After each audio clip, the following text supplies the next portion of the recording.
playoff tonight in what will be blustery cold, and what a great atmosphere with snow on the ground when everybody woke up today in South Bend, Indiana.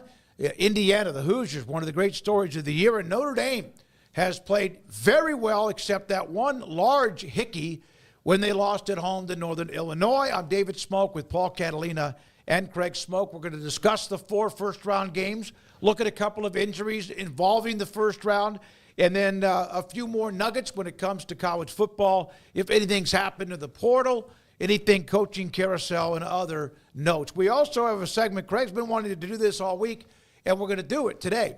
What were some of the anonymous quotes from coaches about the Big 12 teams before the season began in Athlon's College Football Preview magazine? We'll hear from West Virginia AD Wren Baker, Grayson Grunhafer on the transfer portal and more.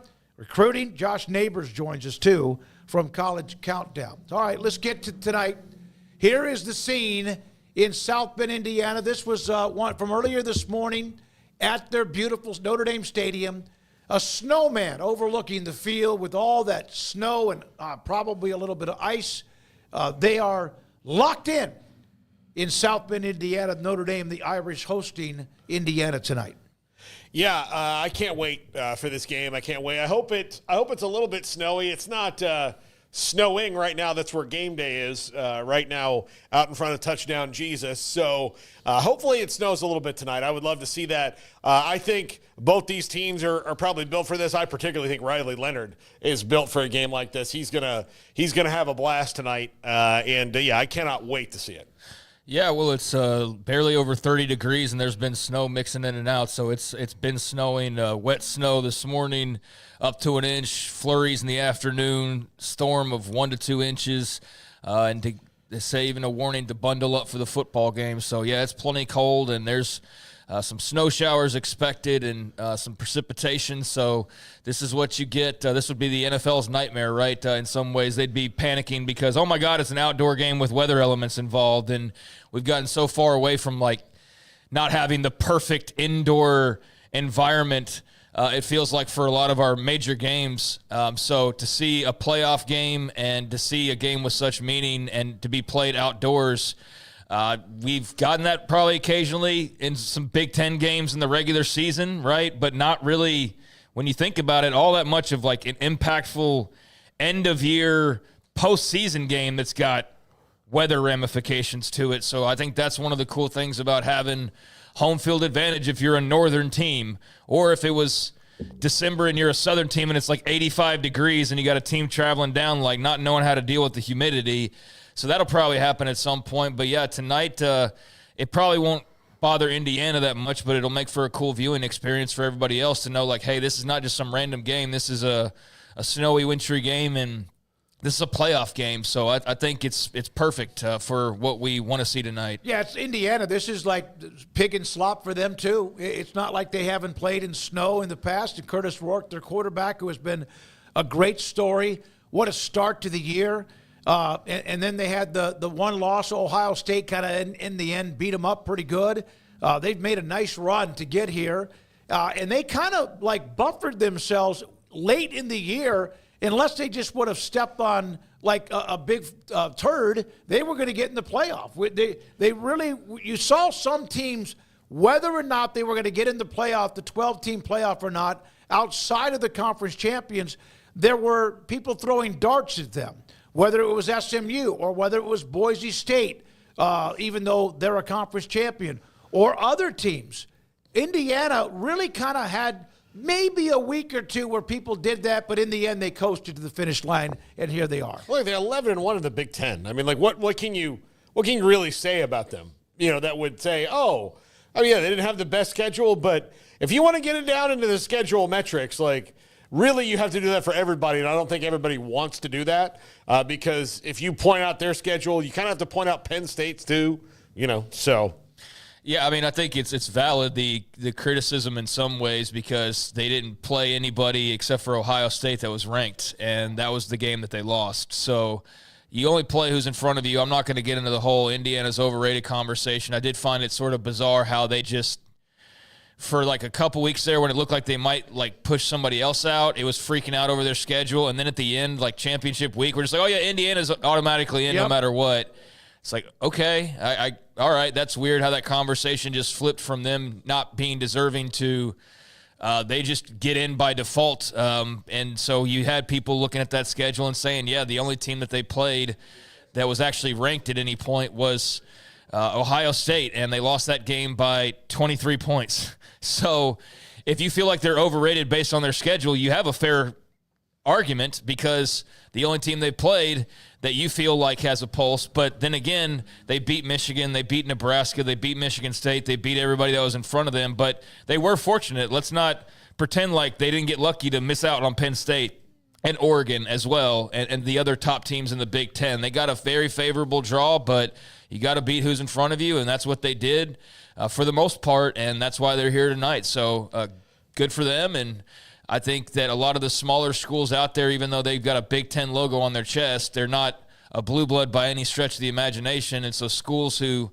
aren't blue bloods in football, I think, are probably rooting for Indiana to say, see, give them a chance and look what can happen, but otherwise, you play that what-if SEC game of the hypotheticals. Well, Indiana would never get in the playoff, hypothetically. Nope. But you actually, play the games, and here they are. So they need to take full advantage of that. Yeah, and there are a lot of good teams that are left, obviously. Out of 12, you're going to have, I'd say, 5 or 6 of them who are most of the favorite, 3 to 4, Oregon, Tennessee, Georgia, Texas, despite the losses to Georgia. Ohio State, Tennessee, to me, will be very fun to watch tomorrow night. The SMU story, they had to take some darts after losing to Clemson, but they got in. Penn State, they just kind of go about their business. They have had problems winning the big game, but they have been in the big game quite a bit, and this year they are in at number 6. So that's the first game tonight, Indiana and Notre Dame. Paul, who do you pick? I'm picking Notre Dame. Craig? I'm picking Notre Dame. Yeah, I don't have a great feel for this one, but yeah, I'm picking Notre Dame just based on everything we've seen at this point and home field and all of that. But hey, it'd be interesting and fun and a great way to get the playoffs started if Indiana were to say middle fingers to everybody who doubted us. We're going to show you, people who think we haven't played anybody, we're going to roll into South Bend and win the first ever expanded playoff game. So they can go do that tonight and shut a lot of people up and move on to the next round. But yeah, I think putting my own money on it, I picked the Irish in this one. All right. Then, of course, tomorrow there are 3 games. The first one is SMU Penn State up at Happy Valley. It will be bitter cold up there, too. SMU, it's not like they haven't had to play in cold weather. Well, what a great story with Rhett Lashley. Think about Coach of the Year. And we voted for it, a couple of different. The Eddie Robinson and also Maxwell had their Coach of the Year. But with what Cignetti did at Indiana, Lashley at SMU, Dillingham at Arizona State, and really Kalani Sitake until at the end with BYU. And there's probably 1 or 2 we're not thinking about. But, boy, what a run it's been for Rhett Lashley and SMU. A dream year in their first year in the ACC. Penn State, 11 o'clock kick tomorrow. Yeah, I'm straight up and down excited about the whole thing. Okay, tell me if I'm wrong on this.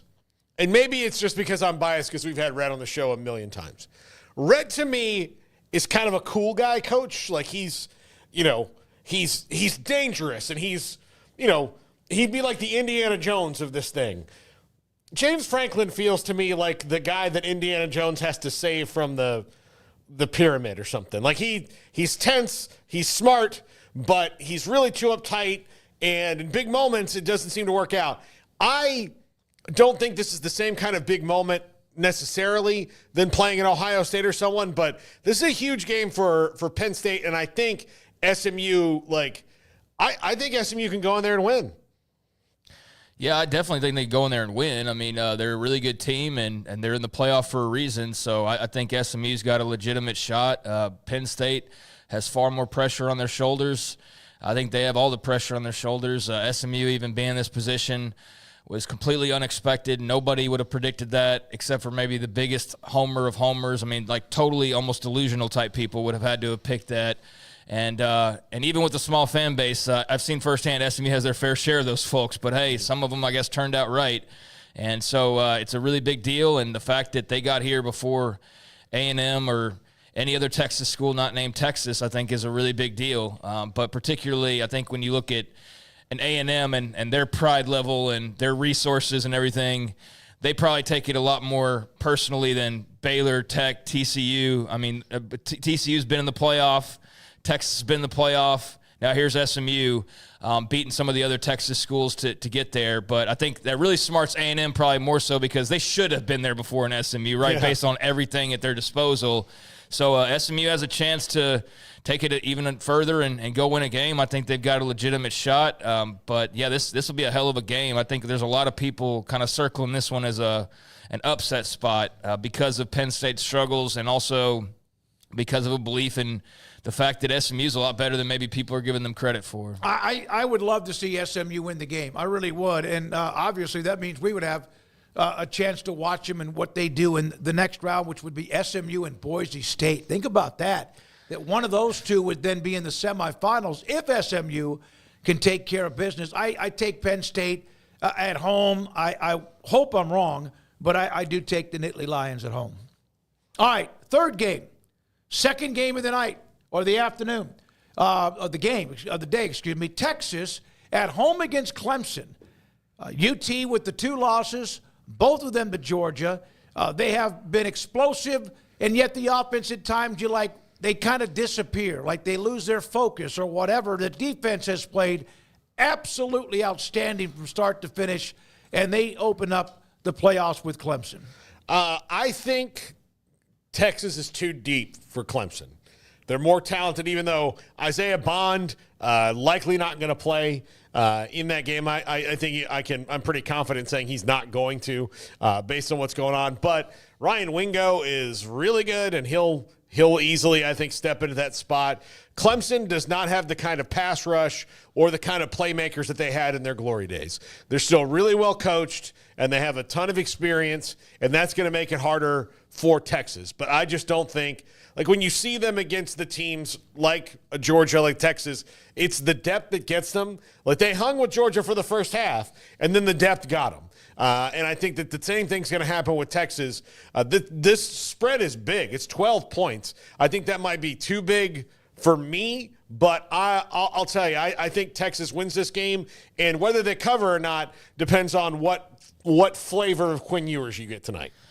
Yeah, I think Quinn Ewers will tomorrow. have tomorrow. There's only one game tonight, but I think Quinn Ewers will have a huge say in this, as he typically does and as a quarterback typically does. But it seems like they kind of swing towards upset territory or a loss based on kind of where his focus is. And we've seen him get pulled from a game, get refocused, come back in the game, and finish it off strong. We've seen that a couple of times where he's either been pulled or close to getting pulled and kind of had to dust the cobwebs off his early play and then come back and play stronger in the second half. I think you look to avoid that, just to not give Clemson any hope juice to chug on in Austin.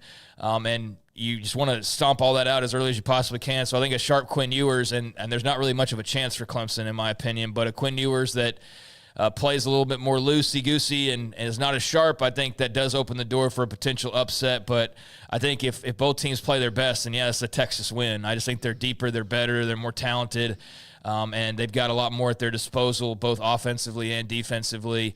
So yeah, you're kind of hoping you get one of those bad Quinn games, and you hope you can get some of those big money swing plays like a turnover here and there, because otherwise I think, yeah, Texas is overwhelming favorites for a reason. Clemson's not supposed to even be here in a lot of ways. Texas was always expected to be here, just maybe even ranked higher. So, yeah, 12 points is a pretty big spread. Austin will have a huge home field advantage. Del Conte has really done a good job of ramping up their home atmosphere, and I think for a playoff game, that place will be insane like every other site will be. So, yeah, I'm going Texas here, but I love what Clemson's been able to do down the stretch. I think Cade Klubnik, there's the whole big story about the quarterbacks and how they ended up here and everything, with Klubnik being an Austin guy. But for all the criticism of him last year and this offseason, he's really turned it around and played exceptionally well. Not probably as good as his very top level can be, because I think that's still there, but he's shown flashes of being that guy, and he's definitely shown a lot of ability to win games and lead the way for them, which is not something you saw a lot of before. So that's been very encouraging, and I think he'll be extra jacked up to go win a playoff game down in his hometown of Austin. The best thing I think Dabo Swinney did this year for this Clemson team is, so last year he brings in Garrett Riley, right?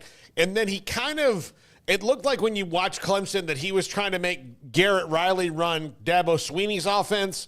And sometimes when you've got an offensive mind like a Garrett Riley, you need to let Garrett Riley run Garrett Riley's offense. Yep. And you can see those differences this year. And what they're doing is that Garrett Riley isn't trying to run the Dabo Swinney offense that Tony Elliott or Brandon Streeter ran before him. He's running his offense with Cade Klubnik, and those match up really, really well. And I think another year together with them next year is going to be scary for the rest of the ACC, because that's going to be 3 years straight in the system. Cade's clearly taking big steps forward, and if Clemson can build up some of those playmakers around him like they've had in the past, I really do feel like they probably feel like they wasted Will Shipley, because he was a great college football player that they did not get enough wins out of for what the Clemson standard is. So, I think it'll be interesting to watch Cade, but Texas just has too much.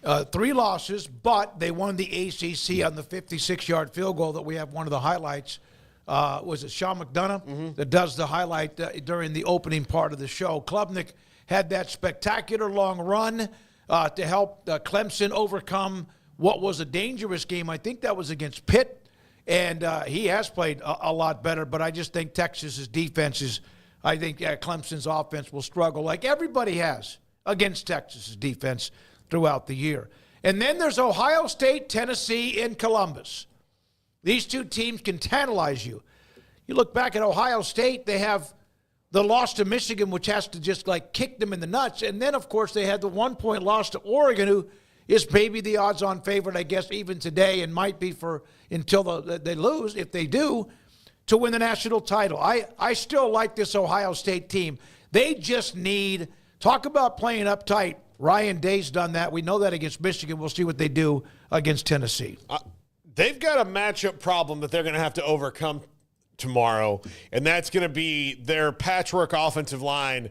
Seth McLaughlin's out. Like, they have a different center. They're going to have, they have different tackles. They've got 3 out of the 5 guys that started the year on the offensive line, which is really, really good. Not there now. It's prevented them from being able to run the ball as effectively. Quinshon Judkins, Travion Henderson, both really good running backs, not as effective lately because they don't have the same offensive line in front of them. Tennessee has really good defensive linemen, and the one you're going to watch, number 27, James Pierce, is going to be ready to feast. And so if Will Howard doesn't get the ball out quick, if they can't establish a running game, which is really hard to do against a really good Tennessee defense, that's the matchup problem that's going to swing this game for Ohio State if they don't win it. Yeah, I think the two defenses are kind of the strong suits here, right? So who makes the plays offensively, or who makes the plays to score maybe defensively or on special teams? I think the two defenses are kind of going to be the dictators here. But, yeah, who's able to squeeze enough out on the scoreboard via their offense, special teams, or maybe a big defensive play. But, yeah, this is the game that if I could pick one to go to, this is the game I'd go to without question. I think Texas and Clemson would be fun. I think SMU, Penn State would be cool. I think, any of these would be great. Notre Dame, Indiana, that'd probably be last on my list. A playoff game at Notre Dame would be cool. But, sure. I'm not from Indiana, so I don't really have – I have zero attachment to either one of those schools. And so that one would probably be last on the list, even though, again, watching a playoff game in South Bend would be a treat. But, yeah, if I could go see any one of these 4, this is the one that I would go to. I think it could very well be the most competitive game. I think you've got certainly the 2 biggest fan bases coming together in one spot this weekend.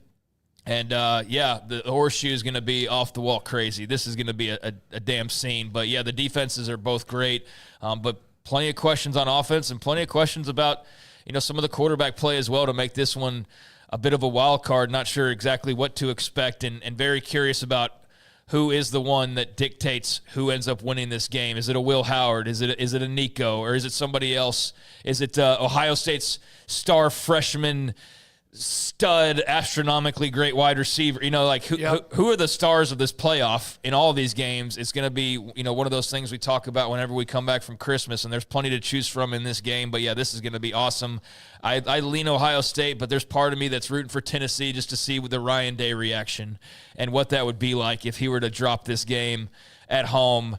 That would be an awfully uncomfortable spot to be in for him, for sure. So he's got a lot of pressure. I don't know how he survives that. I don't know how he does either. It's crazy to say. A lot of programs would still love to have their problems, but they're one at the very top that they don't like to have these problems. Okay, I think that there's a part, like if you hypnotized him and got him to tell in the deep trance, like, what hurts you the most? And he's like, these fans that don't appreciate the fact that I'm a billion games over 500, that I've only lost to really one team multiple times. We're constantly good. College football's way harder than it used to be when it comes to building a team and maintaining that. There's a lot more factors. And like if you asked him, do you really want to be the head coach at Ohio State? He'd be like, no, I don't. I don't want this. This is not for me anymore. Let me go be somewhere else where I can be 70-10 as the coach, and they'll be like, holy crap, our guy's 70-10. Mm-hmm.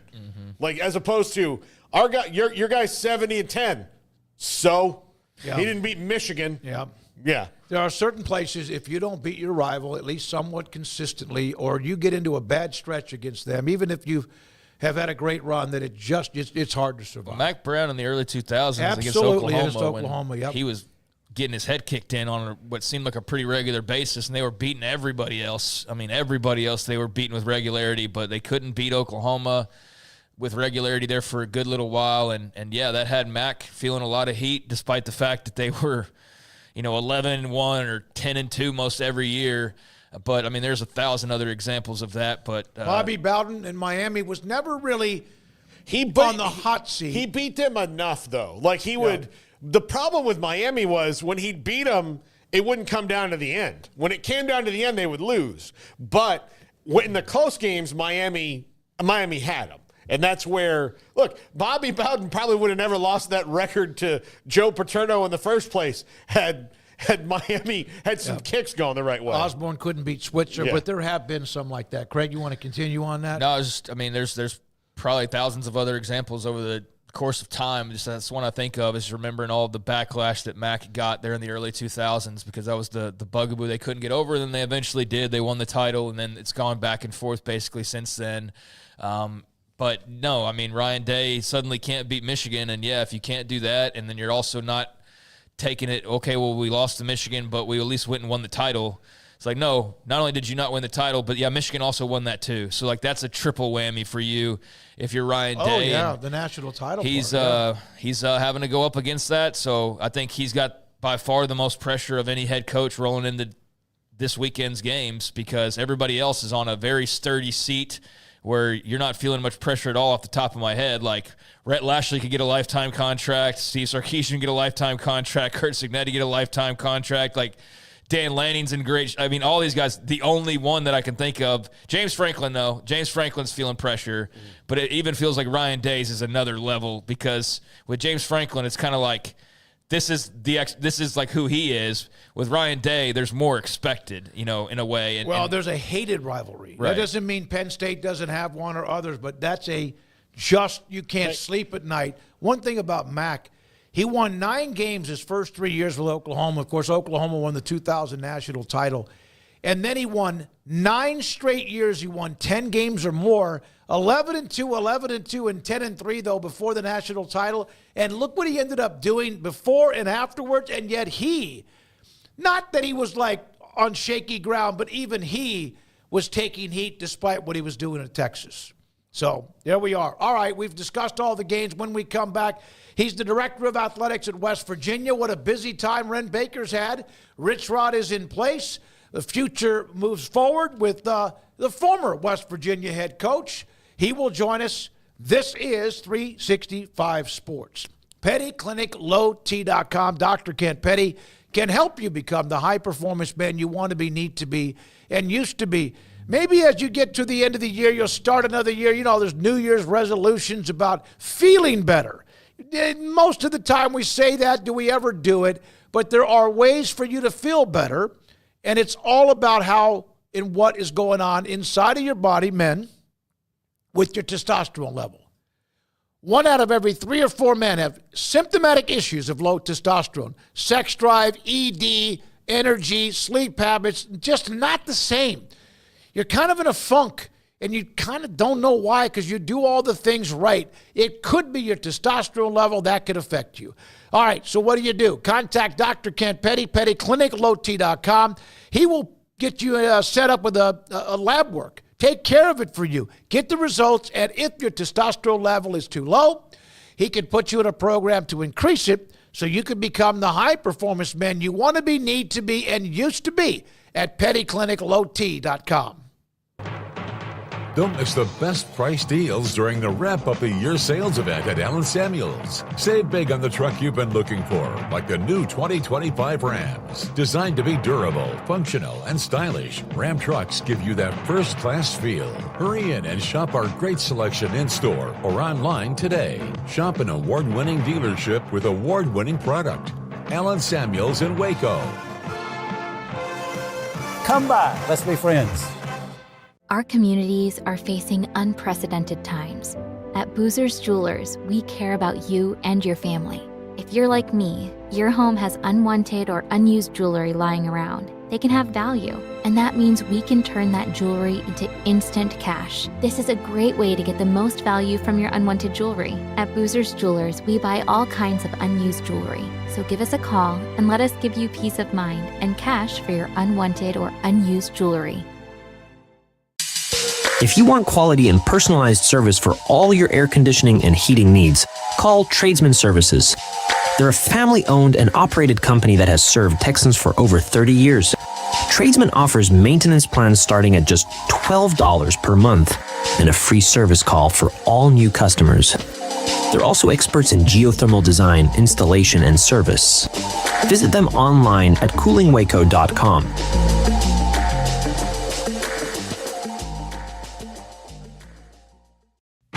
Developed by Startup Waco, a nonprofit organization, GXG is a program designed to support the entrepreneurial development of Baylor University student athletes through NIL activations. The program helps student athletes maximize their platforms and offers a comprehensive support system for them to create and grow new businesses that not only benefit themselves, but also uplift the local economy.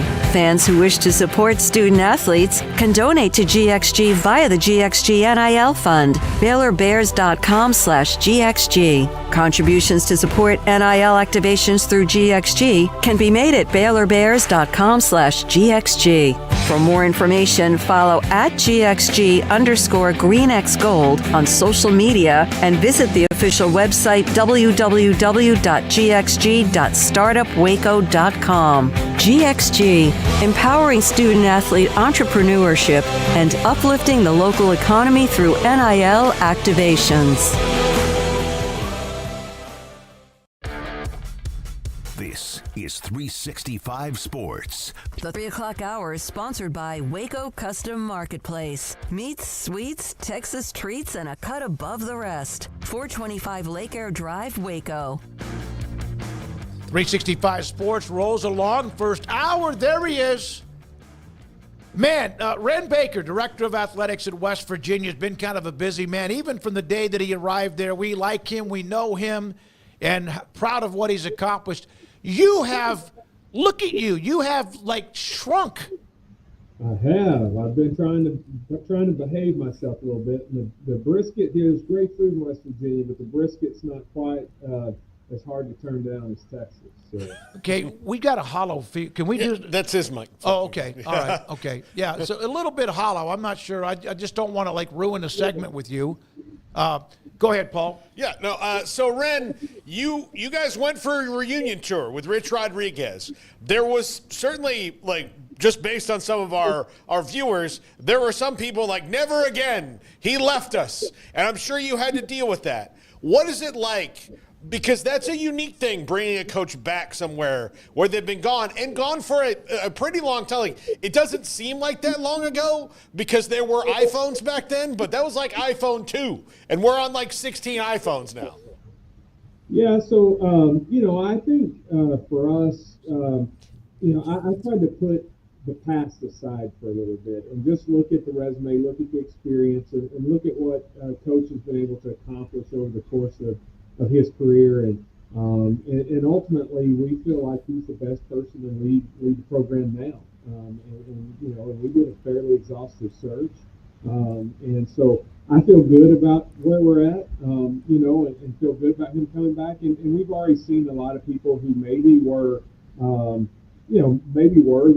little bit more trying to, they still had some bad feelings already. So I think that's, really, we've seen a big turnaround there, and people have really rallied behind. We're moving a lot of new tickets, seeing a lot of renewals. And so I think people are really excited about where we're at.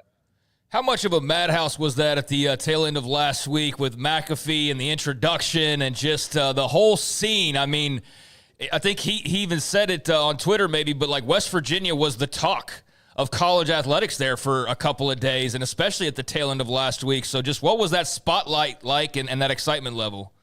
It was very high. I mean, listen, everywhere Pat goes, he brings a massive crowd and a big party. And so, when we had kind of made the decision, I called Pat the night before we formally announced it. And so we announced that next morning on a Thursday morning. And so it was a Wednesday night. And I said, Pat, this is the direction we're going. And I talked to him a couple of times during the search. He loves West Virginia. And he goes, dude, I'd like to bring my show there. And then if you've ever talked to Pat, like he does a vast majority of the things that go on with his show, all the way down to his dad drives his production truck. It is for a massive multimedia company, it's a low overhead because he does a lot of himself. So he started like walking through a bunch of ideas, and I was like, how about I get you in touch with Matt Wells on our staff so he can kind of help plan the details of this. But, Pat loves his alma mater, loves his coach. He would have been warm and supportive and done everything he could to help us regardless. But I think he was really excited about Rich coming back. And, and Pat, he's a wonderful ambassador to have. I mean, there's not a bigger, mouthpiece, not a bigger platform in sports. And so that was a lot of build up, a lot of hype. To be honest, I hadn't really processed doing a press conference in front of 4,000 people until you walk out there and you're answering questions from the media, which is I've never struggled with that, but you're doing that in front of 3,000 or 4,000 people. That's a whole different experience. But I thought it turned out really, really well. Wren, what was your conversation the first time you talked to Rich when you were in the search to find a replacement for Neil Brown? What was that like? What was said? Yeah, I think for me going into it, back to the fans and there being a little bit of a divided house in terms of how he left. And so I tried to go into it and really go in with an open mind and be fair to him, be fair to our process, and be fair to the other candidates. And but you're doing that and you're thinking, okay, as you're interviewing him, you're thinking, how will this play in the press conference? In both interviews, he started the interview process exactly how, if I was scripting something for him for a press conference, but he was speaking from the heart. And to be honest, was emotional a couple of times. I don't know that he ever thought that coming back here would be something that'd be on the radar for him. But to have a chance to come back to this program, to his home state, you guys know this because of being in and around the Big 12. I mean, we're unique. There's not another pro team. There's not another power conference team. Everybody's a Mountaineer fan. And so, for 17 years, I think he's come home to see family some and to see friends, but he hasn't really been able to feel like he could truly come back to his school, his alma mater, and enjoy anything. He had not seen the football facilities in 17 years. And so I think for him, it's more than just an opportunity to be at a power conference program. It's more than just being able to go back to a place that he had success before. It's about being able to come back and elevate the program in his home state and go out the way that he wants to go out after leading the program back to prominence. And so I think that gives him extra motivation. That's more motivation than an AD could ever give. And so I think it's going to be a great story, and one that'll be a compelling one for college football and college football fans to watch. Do you sense a sense of maybe relief in Coach Rodriguez that he can come, because like a lot of times you don't get this opportunity to come back once you've left, and then, you know, especially since people were so mad because he was one of your own, do you sense that relief that he gets this opportunity to make it right with those fans who are still mad? Yeah, so there was some excitement and probably relief when I called and offered him the job. But if you spent much time around Rich, you know his fire burns hot. So he very quickly turned to all the things that he needs to do to get the program going, hiring a staff, trying to shore up the roster, all of those things. And so you know, I have not sensed a great sense of relief from him. I've sensed a great fire and passion and an energy. But I think for him, there was probably a short window of celebration there where he was excited to have the opportunity, and then quickly turned the page to what he needs to do to get our program competing at the level that we all want it to be. But I do think he's very grateful to have an opportunity to come back here, and I know his family is excited for him. You know, they were all cousins and brothers here, and I made a joke in the press conference. He went to North Marion, and I don't know how many people's there, but there's been like 10,000 tell me they went to high school with him. So it's a much bigger school than what they list on their enrollment data when you look it up. Wren, what's it like negotiating to hire a head coach now versus just a few years ago in terms of the priorities on the other side of the resources and things that you need to get in order? Obviously, NIL wasn't a thing 5 years ago. So is that now like a bulk of the conversation when you get into the details of what you have at your disposal, what you'll need, things like that? Just kind of, can you break down the percentages of what matters most nowadays when conducting a coaching search? Yeah, I think anytime you're doing a search, you always want to take a look at the landscape nationally and in your conference, and make sure that you're giving your program the resources that match what your expectations are. And to be honest, in my 2 years here, we had already started doing that some, right? Because we wanted to make sure even the expectations that we have for Coach Brown, who in many, many ways did a terrific job and was a great leader for us, and somebody that I admire and respect a great deal. But, you know, I think certainly in this new environment, being able to participate in revenue share and NIL opportunities, it is going to be exceedingly hard to be competitive consistently without having those tools in the toolkit. And so everything else still matters. You know, the operating budget, the nutrition, the assistance pool, all of that still matters. But I do think that revenue share piece and the NIL opportunities has zoomed past everything, is probably the preeminent ingredient in making sure that you've got what it takes to be competitive. I know this year West Virginia wasn't a part of it, like about 3/4 of the Big 12, if not more, when it comes to getting in the college football playoff. But from where you sit and the way you watch the standings being released and the lack of interest in BYU and even Arizona State and sometimes anyone else, what were your thoughts about the Big 12 and where they stand, not just among the committee, but among college football in general? Yeah, I think the strength of the Big 12 is that it is a very, very balanced league. It's balanced in just the term. First, if you just start with the budgets, right? Like there's not this huge spread in budgets like a lot of other leagues have, and there's balance in the competitiveness of it. And if you look at whether it's Sagarin or SP plus or whatever metric, Massey that you want to look at, the Big 12 is all really a highly competitive league, and you see that play out over the course of the year in the standings and in the results. And I think people are used to seeing those one or two teams at the top of a league that just dominate and are behemoths, and then that inflates probably the appreciation and expectation that everybody has for the entire league. And so I think that's something from a Big 12 standpoint we got to continue to make sure that we're pushing out and we're telling people is how balanced and competitive from top to bottom our league is, so that people understand we may not have those one or two teams at the top that just are traditional top 10 every year teams, but night in and night out, this league is as good as any of the other leagues in the country, and I believe that, and I think we'll prove that over time. But having sat in committee meetings before, as you guys know, I mean, I chaired the NIT committee. This belief that it's engineered to get certain teams in or a certain process, that's just not true.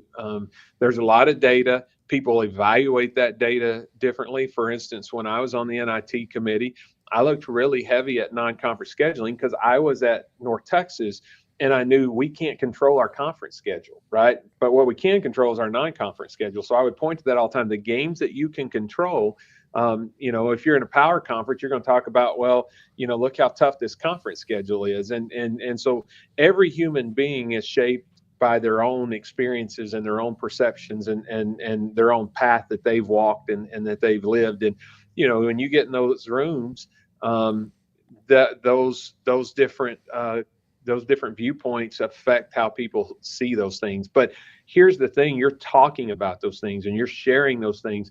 And it is an important part of the process. And people want to point the finger at individual committee members. Well, there's computers all over the country that could spit out analytics if that's the way we want to do it. But I think that human element and that human factor in having those discussions is an important part of the process. Another day, another lawsuit ran yesterday with Diego Pavia and, the JUCO thing coming in. What do you think happens first? The NCAA agrees on expanded eligibility, whatever that means, whether it's 5 years to play 5 or JUCO counts for this much in those 5 to play 5 or whatever, or collective bargaining?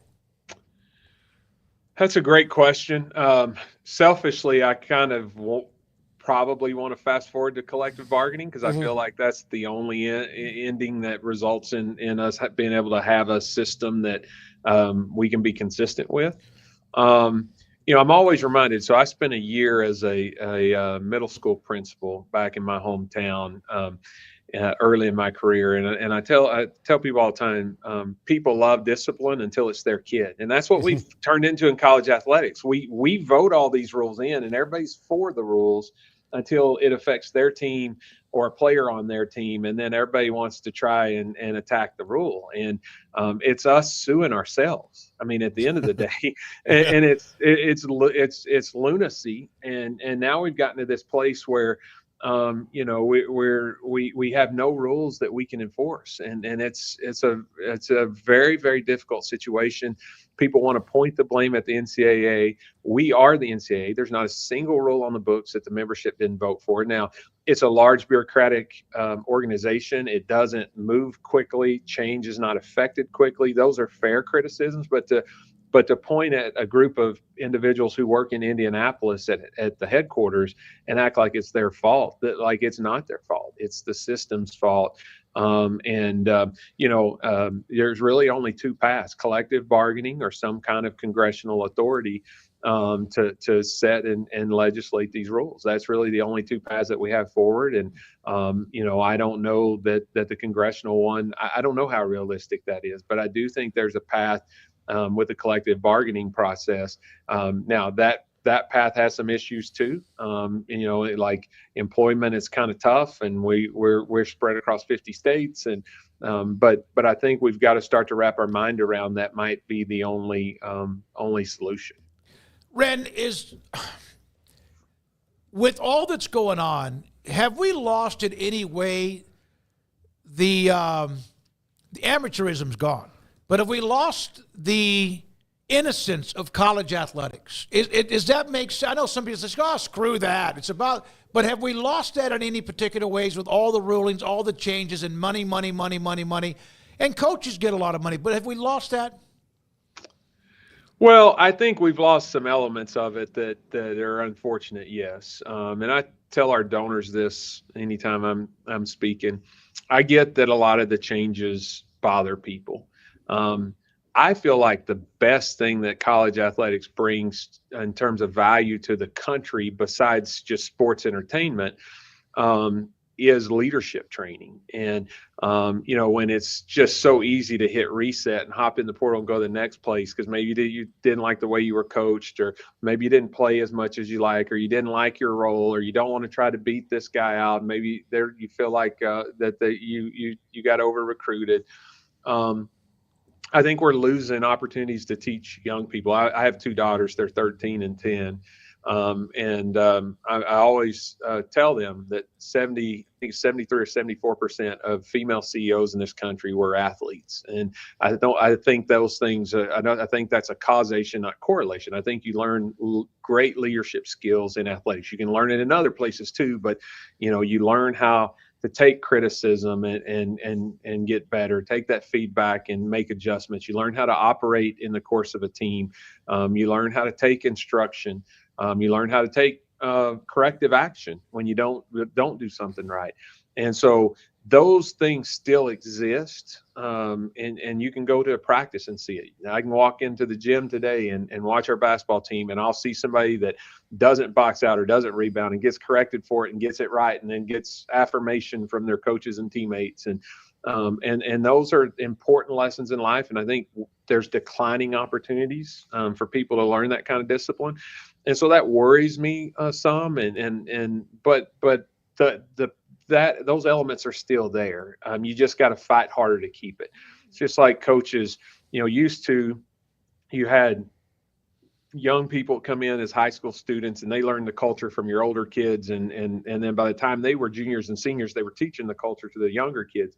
Great coaches still are able to set a culture, but they're having to figure out different ways to do it because you don't have as many of those fourth and fifth year players who are culture ambassadors for you. You got to identify the influencers on your team quicker. And you got to make sure that you're doing more culture building every year, starting from kind of the ground level instead of just constantly building on it. And so, I think the coaches that you're seeing have success are coaches who understand that it's fluid, and you got to constantly reassess and change the way that you're doing things if you want to have the same impact year after year. Wren Baker, Director of Athletics at West Virginia, with us on 365 Sports. Paul? So now that you've hired a new football coach and you've got your basketball coach in place, how much smoother, and I'm not trying to jinx you, but 2023, 2024, was it like it was a roller coaster a little bit for you in the administrative area of doing the hardest thing the athletic director has to do is just pick the people to lead the programs. Now you've done that in the two big ones. How much smoother do you anticipate 2025 being that you can just assess and not have to think about all those other things? I sure hope it's smoother. We definitely have had our fair share of change and adversity, but I think I always look at adversity as an opportunity, and I tell my two daughters all the time, one of life's greatest blessings is to have to go through hard things. And so, it doesn't feel that way when you're going through it, but that's when you really learn and grow relationships, learn to depend on people. And so, we've had our challenges since I arrived here, but it's given me an opportunity, I feel like, to get to know the state better, to get to know some of our key people better. And so I feel like it's been a blessing to have those opportunities, and I'm grateful for them and thankful for them. Although I would be happy to sail some smooth waters for a period of time here. That would be that'd be nice as well. But whatever 2025 brings, we're gonna try and make sure that we're ready for it, and that we meet the challenge, and that we do everything that we need to do for our student athletes to grow and excel and to represent this institution and this state. And so, that's what our focus is on, and that's what we're going to be focused on moving forward. Wren, my last question, and we appreciate your time, is that you mentioned how unique Morgantown is, or Ames, or Manhattan, or even Lubbock and Waco and Stillwater, et cetera. How do you describe the passion of the West Virginia fan base, and how long did it take for you to get that pretty quickly? Because, man, we have a lot of viewers on our show that are West Virginia fans, a bunch of them. And it's no question, it is high-octane passion. Yeah, it's different here than a lot of places, and everybody has passionate fans. But I say this all the time. When I was in Texas, didn't matter whether you were Baylor, UNT, TCU, Texas A&M. On Sunday, everybody was mad about the way the Cowboys play. So there's distractions. In West Virginia, there's no distraction. You play a game, and that game is the focus until the next game. And it took a little bit for me to get used to that. And even, living in Dallas, Fort Worth, even UNT has a ton of students, but by and large, when I left campus, I could leave the visibility of the job behind, and that's not the case here. And so it's unique and special in that way. I feel like, of the 2 million West Virginians, 1.5 million hang on every possession, and those other 500,000 are living with somebody hanging on every possession. So, I think that makes it really cool and really unique. But I think you want to be somewhere where people care and somewhere where it means a lot. And here is not just important because we're trying to win games and trying to bring visibility to the university. I really feel like WVU athletics and certainly the football program and men's basketball program are the rest of the United States' view and window into this state. And this is a beautiful state with so many unbelievable things to do. Heather and I've loved living here. And really, it's a greater calling and a greater meaning to be able to make sure that everybody else in the country is aware of that. And WVU sports is a big part of doing that. Man, thank you very much. New Year's Eve, West Virginia KU. Men's basketball, right? Wow. So you've got that on your future. We do. It seems early to be playing such a high-level game, but I tell you what, Coach DeVries has done a great job here early, and he's had an injury here with Tucker, and we don't yet know what the final verdict of that's gonna be, but he's done a really good job early with this team, and they're the kind of team that West Virginians love. They play hard, they play for each other, they play for the school and the state. And so it's a great opportunity for us to have a big challenge early. Fog Allen is one of the great venues in all of sports. And certainly KU plays well there and has a great home court advantage, but it'll be a great early test for our team to be able to go and see what life in the Big 12 is like and what it's like to play on the road at a place like that. Merry Christmas. Happy New Year, Wren. Thank you very much for your time. We appreciate you. Same to you all. Let's hope Santa brings Mac some new clothes instead of all those wild shirts that he wears. Yeah. Garrett, mark that. Oh, I got that. Mark that. We have him on. We don't get him on like we used to. I think we've had you on twice since we've had him on. We get him at the end of January. We will absolutely play that back. He's on the committee now, so it's like he works for the Pentagon. Oh, yeah. I can't tell him anything. I'm He's in the a committee. bunker. Yeah. So, he's one of my best friends and certainly a mentor and somebody I admire and respect. But I feel like he's just messing with all of us with some of this wardrobe sometimes. So I take a lot of pictures of him in Big 12 meetings and send to some of my friends that also work for him and say, we've got to do an intervention with our guys. Thanks, man. Wren, appreciate it. Great stuff. Wren Baker, Director of Athletics at West Virginia, and we appreciate his time with us today on this Friday. When we come back, Grayson Grunhafer on Baylor having a heck of a run. The other schools around the Big 12, we've mentioned Tech. They've had a great week. What kind of week has it been for Baylor, and what might be next? That and more, and this is 365 Sports. The Baylor Club inside McLean Stadium. They've got holiday events, great food available. Their chefs are fantastic, dynamic at what they do in having the best in cuisine. And if you're having a Christmas party, obviously, you've already either set that up. If you're going to one at the Baylor Club, it is special. Thrilled to partner with who we are, Sick'em 365 and also 365 Sports, to bring you an incredible holiday offer. And it could be a stocking stuffer.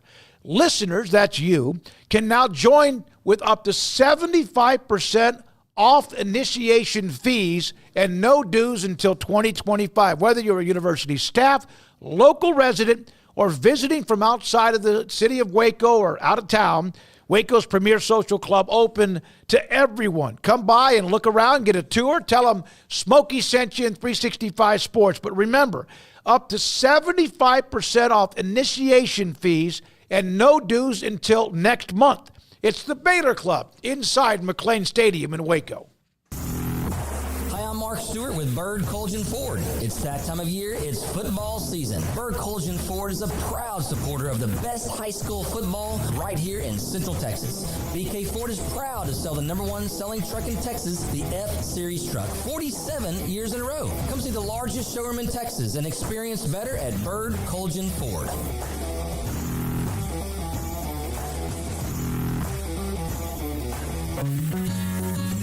Established in 2007 and independently owned, Alliance Bank Central Texas is committed to helping families and businesses meet their financial goals. From their tellers to their board of directors, they know the importance of superior service and competitive products. Customers have confidence knowing that their financial needs are in good hands. It's your bank, Alliance Bank Central Texas, with 2 Waco locations, 4721 Bosque Boulevard and 191 Archway Drive on Highway 84, and at AllianceBankTexas.com. Member FDIC and equal housing lender. It's football and tailgate season. If you want product for the grill or smoker, charcoal, seasonings, marinades, sauces, Waco Custom Marketplace is your home to help prep, cook, and enjoy your food. Tailgate must-like brisket, tri-tip, fresh-made burgers, sausage, chicken wings, and if you want steaks, call in your order and pick them up. Bacon wrap fillets or any kind of ribeyes. USDA Select, Choice, and Prime that melt in your mouth. House-made sausage and jerky. Also, Waco Custom Marketplace, a one-stop shop for tailgating, barbecue, cook-offs, and family get-togethers, fundraisers with fair prices to you, the customer. A bakery with fresh baked bread and kolaches. There's cold beer, wine, and soft drinks. Serving Waco restaurants and families since 1940. A cut above the rest. Waco Custom Marketplace, open Monday through Saturday at 425 Lake Air Drive in Waco.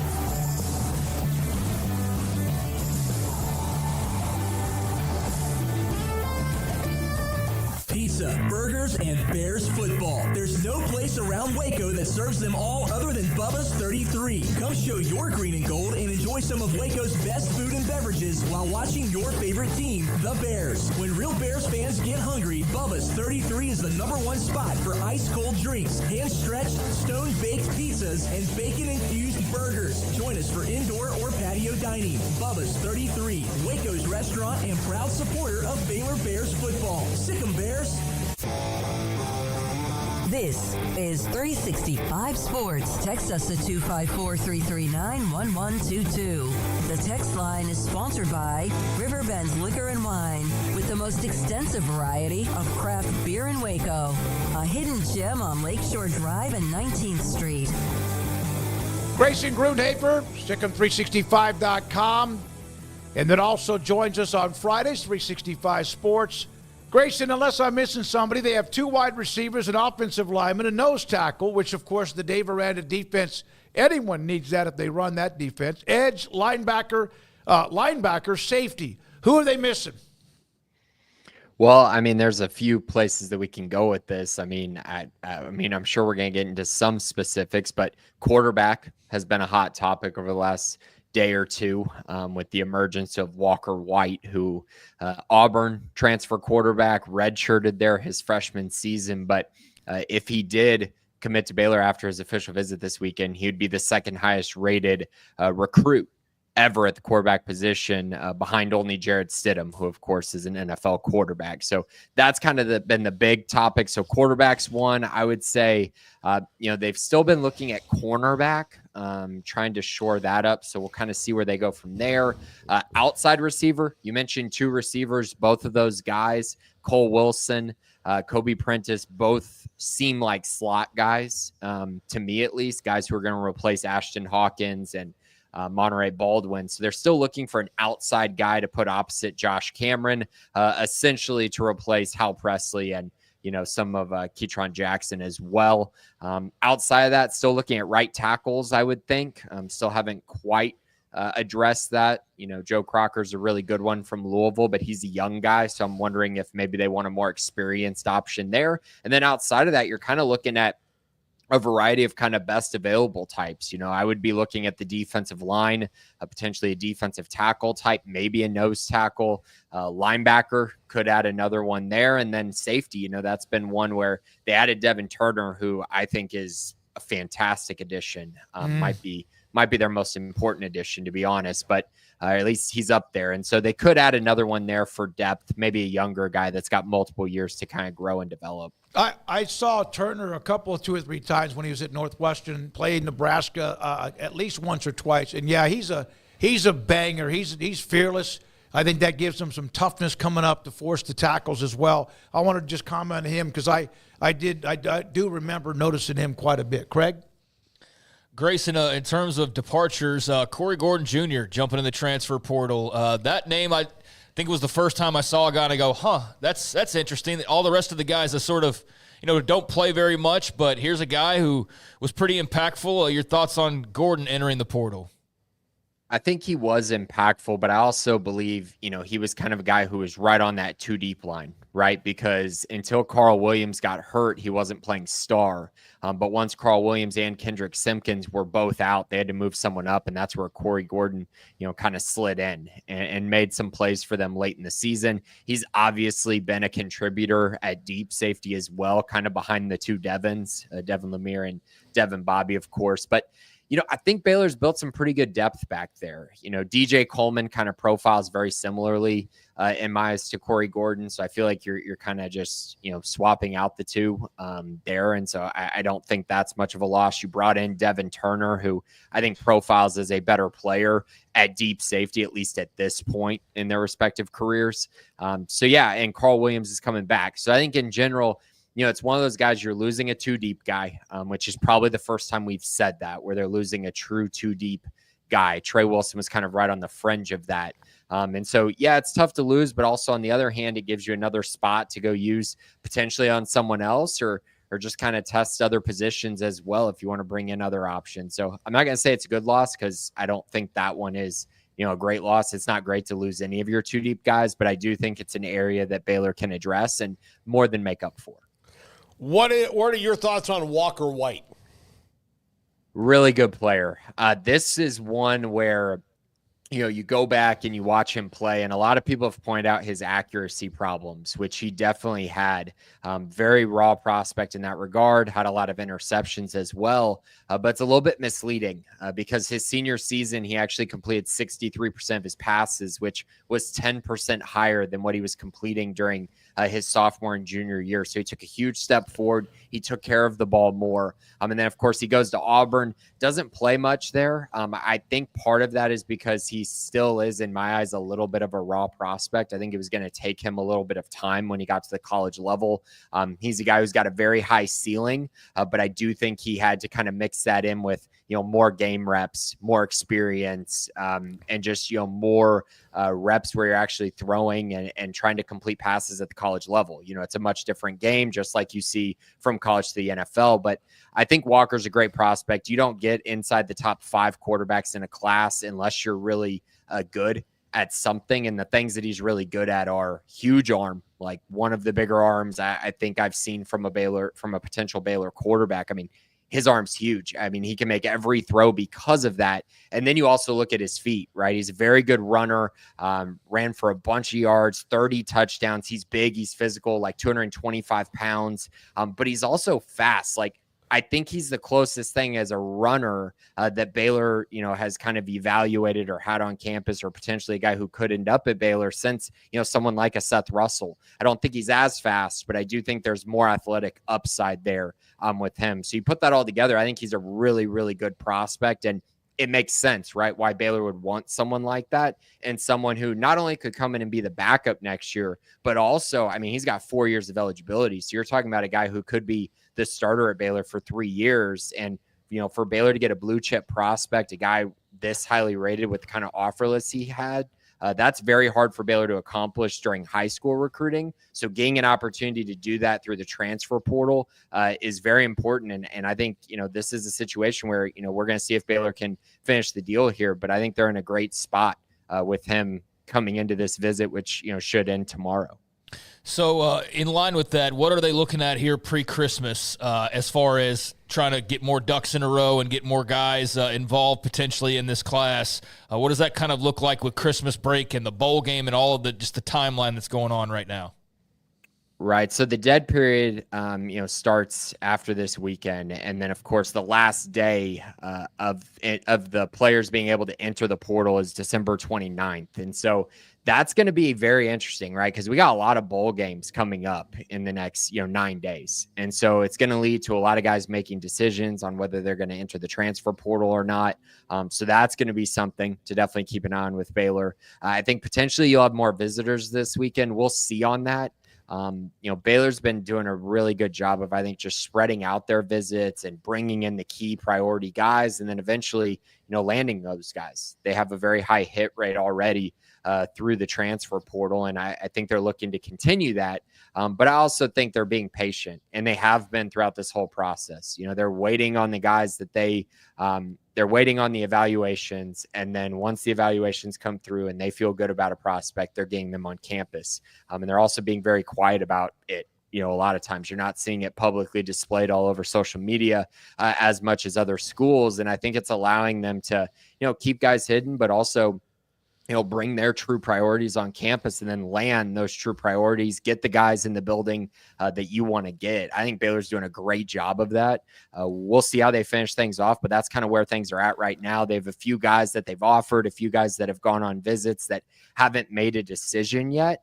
So waiting on a few of those as well. Once those come through, I think we'll have a better idea of kind of where Baylor is at with this transfer portal recruiting class that is currently a top 20 class right now. I traded text with a couple of people who would understand the NIL, and I said, have you been able to take care of everybody you need to who's coming back? Now, Craig just mentioned Corey Gordon, who's on his way out. I thought he was also very good on special teams.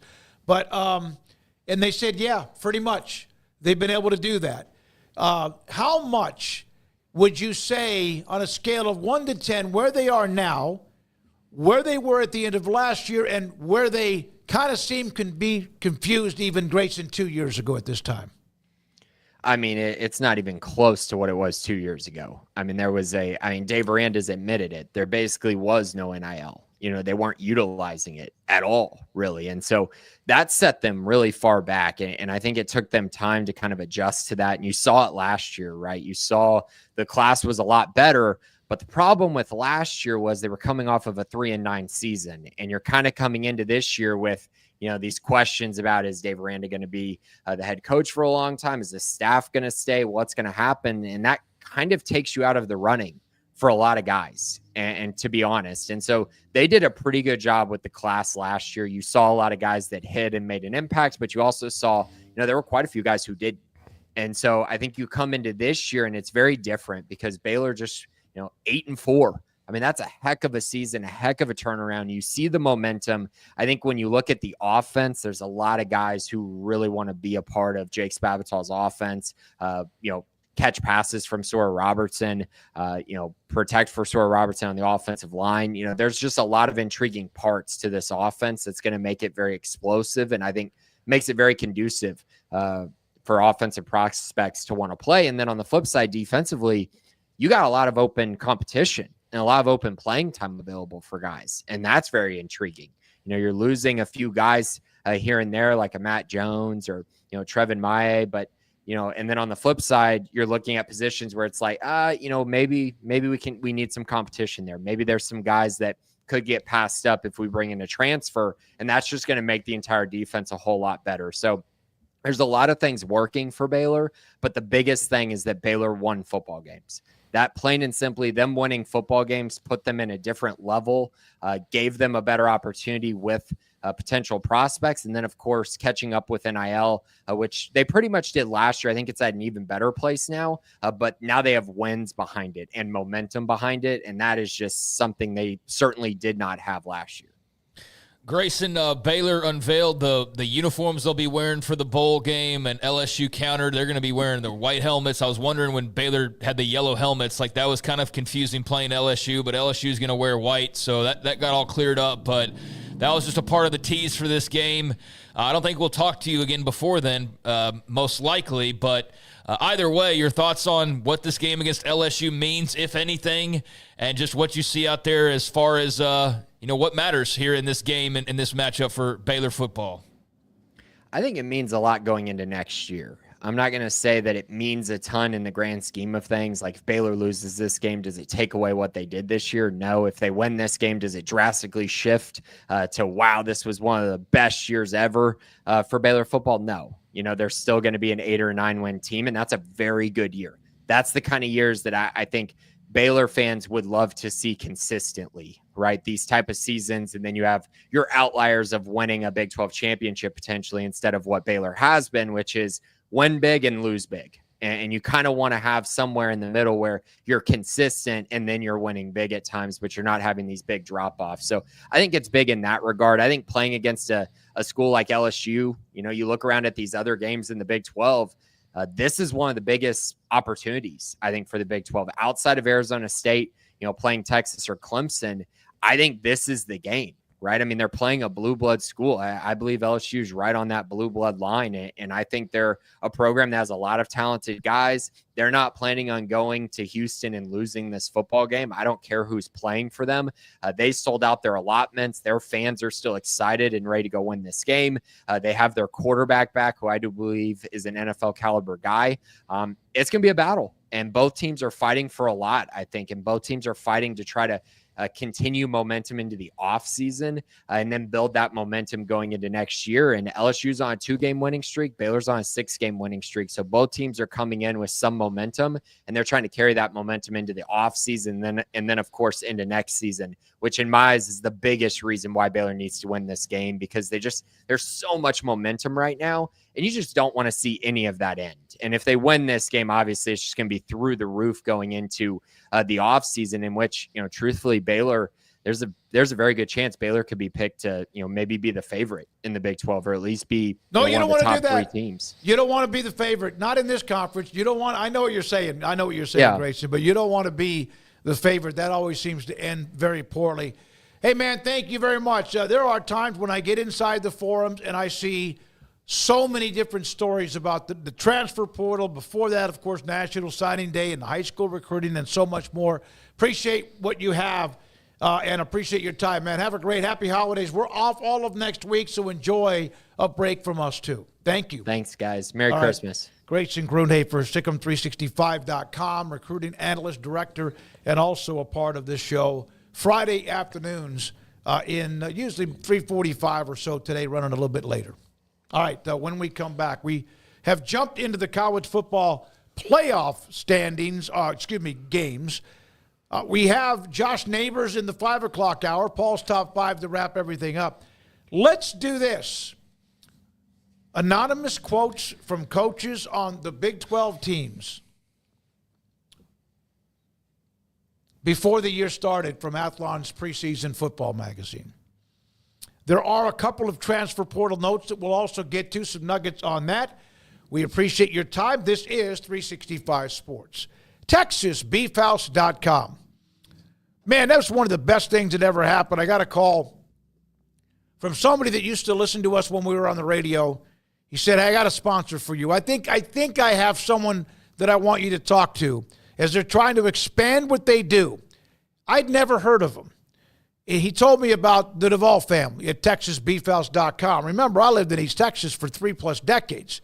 And when I talked to Aaron Duvall, and then I talked to Todd, it's just a lot of good things they wanted to do. One, they had Angus cattle.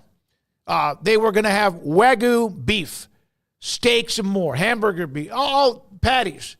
And they did everything online. You could go online and you could place an order, buy stuff, and I did. And so did many of you. Then they started the online auctions. Remember that first one? They did an online live auction with also people at their ranch just outside of Tyler. And their next one will be on January the 9th. I have been able to buy food, beef, Wagyu and Angus beef, steaks, hamburger, whatever it might be, at how I want to buy it, how much I want to pay for it. You can do that when you go to a grocery store in a way, because different size steak packages, whatever, depending on how large pounds, whatever it might be, are going to cost more than others. You get to do this on your dollar, on your time, and you can walk away if it gets to be too expensive. How good is that? TexasBeefHouse.com. Their next auction, January 9th. Baylor Scott and White Southwest Sports Medicine and Orthopedics, the team physicians for Baylor Athletics, diagnosing and treating all sports-related injuries, including concussions. These specialists also provide orthopedic services for athletes and non-athletes alike, whether it's knee or shoulder pain, a wrist injury, orthopedic spine care, and even an arthritis and total joint clinic. Trust the doctors Baylor Athletics trust. Baylor Scott and White Southwest Sports Medicine and Orthopedics wants to get you back in the game. Ready to take your business to the next level? Carrion Solutions has got you covered. We deliver world-class IT consulting, including Quest On Demand and Migration Manager, M365 and Exchange migrations, Active Directory assessments, security hardening, and Windows Server upgrades. Our experts specialize in consulting, monitoring, support, and managed IT services. We promise vision, professionalism, and unbeatable value. Satisfaction guaranteed. If you're not happy, we make it right. Remember the name Carrion Solutions. For more info, email sales@carrionsolutions.com or visit carrionsolutions.com. That's CARRION solutions.com. Carrion Solutions IT success guaranteed.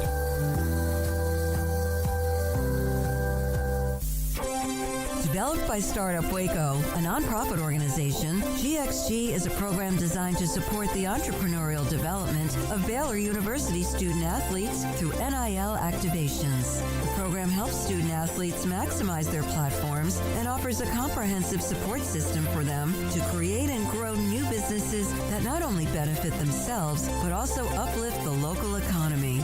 Fans who wish to support student athletes can donate to GXG via the GXG NIL Fund, BaylorBears.com/GXG. Contributions to support NIL activations through GXG can be made at BaylorBears.com/GXG. For more information, follow @GXG_GreenXGold on social media and visit the official website www.gxg.startupwaco.com. GXG, empowering student athlete entrepreneurship and uplifting the local economy through NIL activations.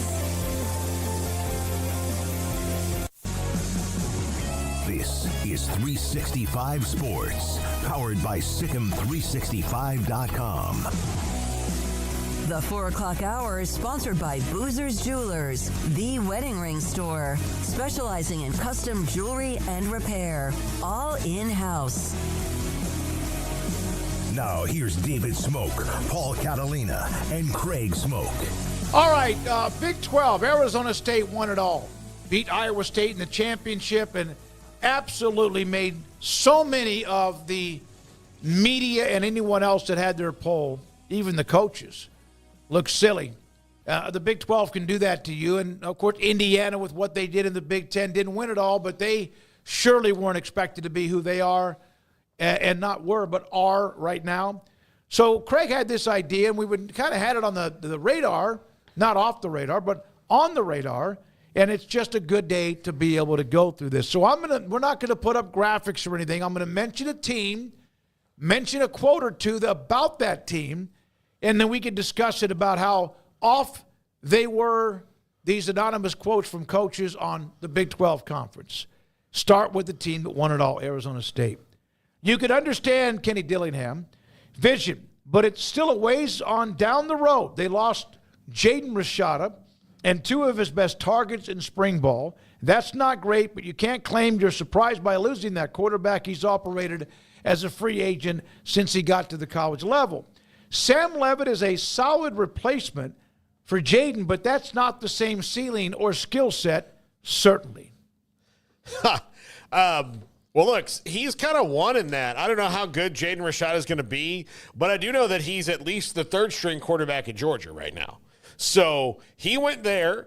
Gunnar Stockton's ahead of him. Carson Beck's not going to play. So now maybe he's moving up and getting more reps, but he didn't go into Georgia, and he's not the heir apparent there yet. I mean, they'll probably have if Gunnar Stockton comes back, if Carson Beck does go on to the league as expected, then you're going to have Gunnar Stockton versus Rashada, you would think, in the spring, not to mention some of the other guys they have there, competing for that starting job. And Sam Levitt, that's his job comfortably as long as he stays at Arizona State. So, yeah, that they were a little off on this one. Yeah, I mean, the idea for this came from the fact that we talk so much and give so much stock into the preseason talk, and then we don't even ever revisit it. We just treat it like it's it's this. Unfortunately, I revisited my no, standings, we but I don't know ever what talk you're about talking it. So I thought it would be interesting, especially with all of the media poll criticism or just goofing that people have done with and rightfully so, the media poll being as off base as it was. My idea was, well, that's the way it's supposed to be in the Big 12, is it not? It's not supposed to be the most predictable conference in the world. It's supposed to be the most unpredictable conference, and that bore out this year. And so I just thought it would be interesting to see what the coaches had to say. And, yeah, man, you look through the 5 quotes about Arizona State, and there is not a single mention of Cam Skattebo. Not even one mention of Cam Skattebo, which is kind of surprising. But, yeah, most of the focus was on the fact they lost Jaden Rashada.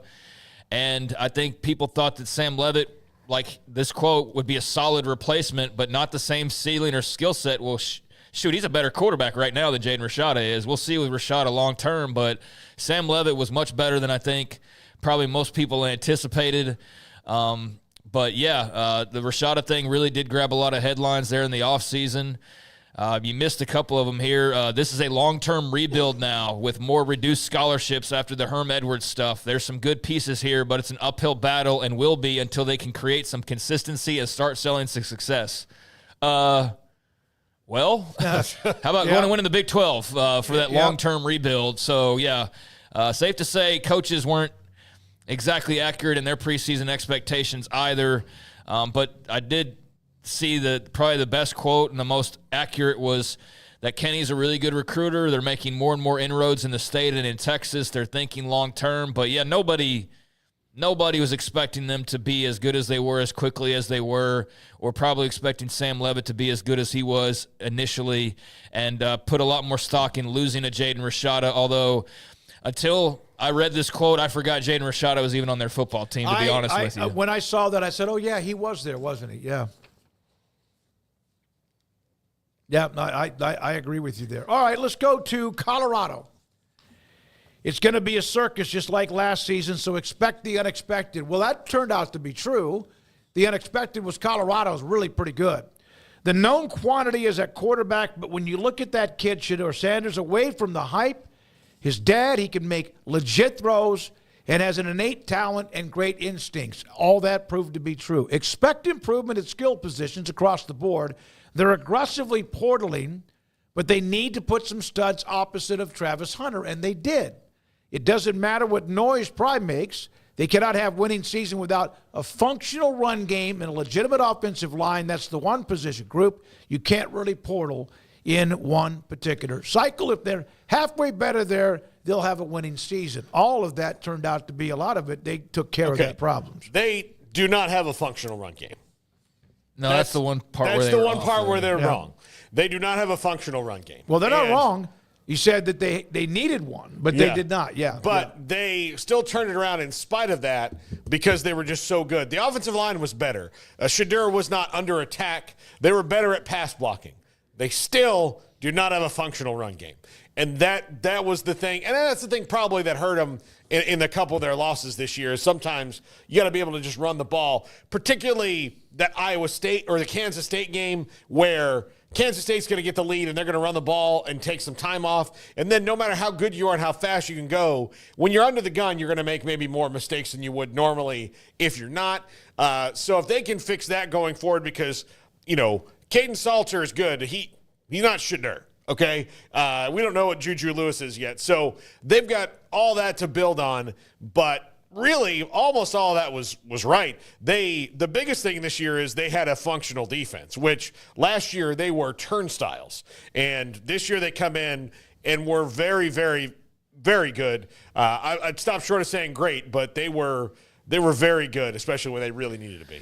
Yeah, I mean, this one's pretty on base. They did not have a run game, but they did have better play on the offensive line, and that helped a lot. And I think they definitely put plenty around Travis Hunter and Fort Shedeur there in the mix on offense to be highly effective and to not put all the pressure on just those two guys. So I think the most wrong statement on this little Colorado synopsis was it's going to be a circus just like last season, so expect the unexpected. I don't think it was a circus. No, I don't I either. think it was a pretty normal season. I think, there was probably extra attention paid, more so to them in some cases than would probably be paid to another program going through the exact same thing. But I don't know. I didn't feel like it was a circus at all. I feel like a lot of people early on in the season tried to make it and make it that way. But man, that quieted down, didn't it? There was a lot of anti-Deion stuff early as the year was getting underway, and they just kept winning. So yeah, that was probably the only thing, was that it was going to be a circus that was really wrong in what was said here. We had a guest on, and I don't know if it was Gary Barnett or who it might have been, but they talked about how that they realized they needed to just go play football.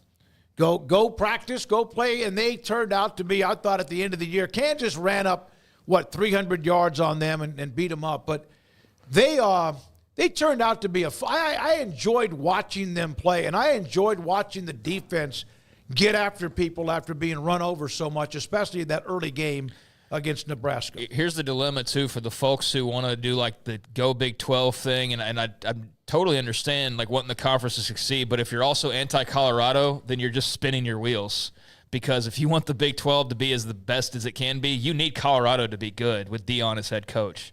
That's who's going to bring in the most eyeballs on a regular basis.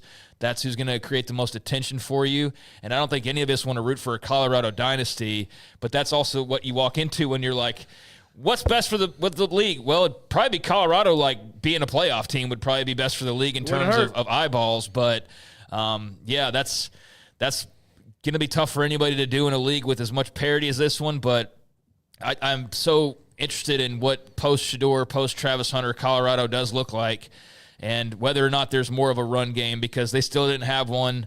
I wouldn't have called it functional. Now, Caden Salter is much more of a runner than Shedeur was, like by design and just in general, so he can help out a little bit there, but he's not anywhere near the passer Shedeur was, I mean, as far as accuracy and those types of things. So they're going to look different next year, and Juju Lewis will have his own style as well that he could possibly, bring into the fold. We'll just see how all that works itself out, but it's going to be different, and it's going to be really just interesting to see how different it is.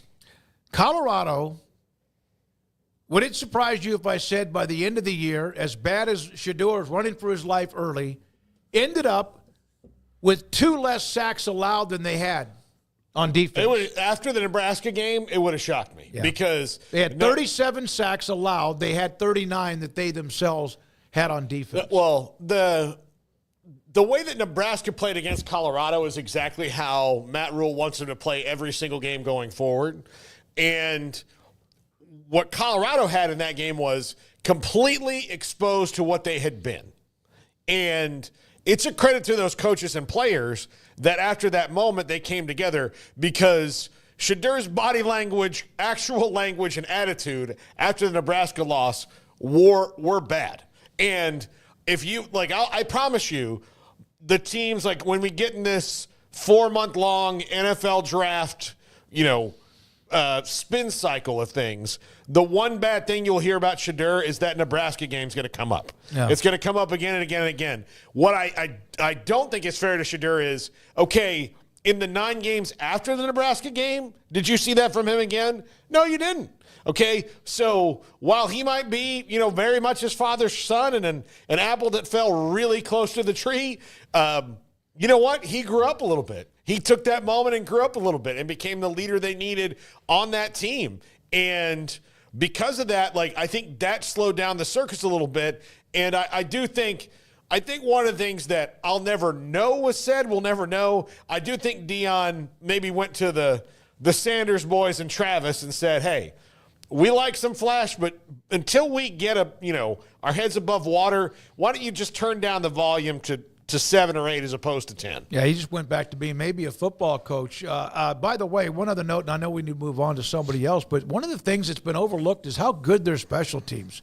Kicking, field goals, extra points, punting has been really, really good. It'd be interesting to see if that, and I know if, ands, buts, candy, nuts, all that, but that Baylor win, if that goes differently and they lose that game and they get beat in Boulder and don't have this magical, game-winning scenario unfold. It would have been interesting to see where that would have led them if they stayed the course, and they still would have won games. Don't get me wrong; they were still a good team, but that was just so special and emotional and such a lift there early in the season that just sort of made you feel like, oh wait, this might be a team that's like they got a little magic in their step this year, and eventually that would run out a little bit. Then they had the chance at playing for the title and lost to Kansas, but yeah, that was a huge win, and I think that definitely kind of changed the narrative around them a little bit as far as them being like just some flash in the pan or something. It's like, no, they're going to compete for the title, and they basically did throughout the entire year all the way up until the very end. So yeah, next year is going to be very interesting, but I think for the most part they were pretty on board for Colorado in the preseason thoughts. All right, Oklahoma State. We are looking back at Athlon's preseason football magazine online and also at your various places you could pick up the magazines. Because so much attention gets paid at the time in the preseason, but I actually like to look back and say, with actual results, One of my favorite articles every year in the Dallas Morning News back when I got it was when they would look back at the National Signing Day ratings and players and then look at what they accomplished 4 or 5 years later. Yeah, it was great. So, some of them were spot on, and then some of them you're like, who? You realize how ridiculously overhyped some guys were at the time, and how underrated some other guys were. Yeah. Nobody told the coaches, this quarterback that you think is so good. You mean it's not a perfect science? Yeah, that he really loves Taco Bell, and when he's not the starter, he's going to spend all his time at Taco Bell. Why did you bring up Josh Gordon and Willie Jefferson, Paul? I was thinking about Florida State had a guy named Jared Jones back when I was in school, and he went to Bledsoe's high school. And I remember my freshman year seeing him, like, oh, this guy's huge. He looked like Bledsoe, big, tall, big guy, Walla Walla, Washington. Bowden was all excited about him. And I had a class with him freshman year. And then my junior year, I had another class with him, and it was the next time I actually saw him up close. And his ex-girlfriend was in that class, and I heard her gossiping. He's like, all he ever does is go to Taco Bell and Arby's. And that's why he sucks, and Coach Bowden hates him. And I'm like, oh, yeah, he probably also cheated on you, but still, I think about that all the time of, this guy was a 4 or 5-star quarterback, and the thing that derailed him wasn't the fact that he couldn't throw the ball. It was the fact that he was being badgered by his girlfriend. Well, no, he wouldn't eat what they told him to eat. He would just go eat fast food all the time. Garrett, when was the last time you went to Taco Bell? Probably a couple. My daughter's real big on Taco Bell. So probably about a couple weeks ago to get her. Paul, just the last time you remember it? It's been within a year. Greg? Late at night. It's been, I'd be honestly more than 5 years. All right, I think I went once in the last 10 months, 12 months, what a year. And I cannot go there without getting the 6-pack of tacos, and I just crush them when I do. They have chicken nuggets now. No, that's stupid. Yeah, they're. All right, Oklahoma State. Some guys were writing Gundy off for dead last season, but he's a hell of a coach. They gutted their way through that one. Offensive coordinator Casey Dunn, defensive coordinator Brian Nardo, both being back, help with consistency they build towards the end of last season. Hold on. Quit. The running back, Ollie Gordon, is an absolute stud, maybe a Heisman guy, and Alan Bowman is a vet. He was a vet. He was a vet. He treats dogs a really and cats. long time, yeah. The offense is fine. It really comes down to how much better the defense can get to put them in the conference title race or not. They were easy to get off their reads and fits last season. They really struggled with tempo. If they can improve and the consistency in coaching helps that, then OSU could be a conference title contender. Wow. That was off. You know what? Because everybody was off because they were never supposed to be that bad. There's nobody that was calling that. Nobody was calling that. Not people in Stillwater were calling that. It does sound like, listen, Marvel's never going to make a bad movie. Yeah. They're on fire. All these are great. How can you, after Endgame, everything's going to be great? And then they release the Eternals. The last 20 movies they've released, basically. Yeah. So this is off. And part of it, I do think that sometimes, you have experienced coaches. For Gundy, who can be kind of stubborn, I do think some of that, he's been through it, maybe worked against him a little bit because he's like, well, I'm going to do it this way. And, it really feels to me at Oklahoma State what happened to Jimbo Fisher. Like, it feels like that at A&M. It's a very similar situation where get new coordinators, do this, do that. And, there's this feeling from the coach of like, well, I'm Mike Gundy or I'm Jimbo Fisher. Like, what are you telling me to do? I know more than you. It's like, well, you're 3-9. So. But doesn't he let his coordinators do their thing? I mean, the problem is if you let the coordinators do their thing, but they suck and you won't get rid of them until they do, it's hard. Yeah, I mean, part of the reason why I want to look back on this is because some of the goofing on the preseason picks, and again, all that justified, but like some of that is who was going to be right. Like these are coaches saying yeah, like who like that's the point is like that this is what the coaches thought, and they're sitting here watching tape, but I just thought it was interesting. Like, did we have just any massive misses? Like, was the media just totally wrong about Oklahoma State? Everybody was wrong about Oklahoma State. Oklahoma State was wrong about Oklahoma State. Now, the coordinators obviously became enough of an issue and were not a strength. Consistency was not a strength for them. That they're both gone now. I do think Ollie Gordon had an okay year that just really got lost in the losing and all the negativity. But, yeah, he came nowhere close to the Heisman Trophy race. I mean, not even close. And then the offense was fine, but the defense, I mean, got hit with some critical injuries early and just never got their footing and was just a really bad unit. And the offense, for as much firepower as they had, could be okay, but it was just a bad balance of football for Oklahoma State this year, where they never got into hit the stride and never found the right mix of what they needed to just try and figure out who they were. It just felt like a team that was sort of incomplete and already marching towards the end of the season, like halfway through. You know what I mean? Like you're just waiting, like let's just fast forward and get to the end of the season. And so we're here now, but yeah, everybody was wrong about Oklahoma State. All right. By the way, just it's official now in the Michael Vick and Norfolk State football. That now is official. They released that within the start of when we began the show. Iowa State. This will really be a telling season for Matt Campbell. Can he rebuild that program in the portal and NIL era?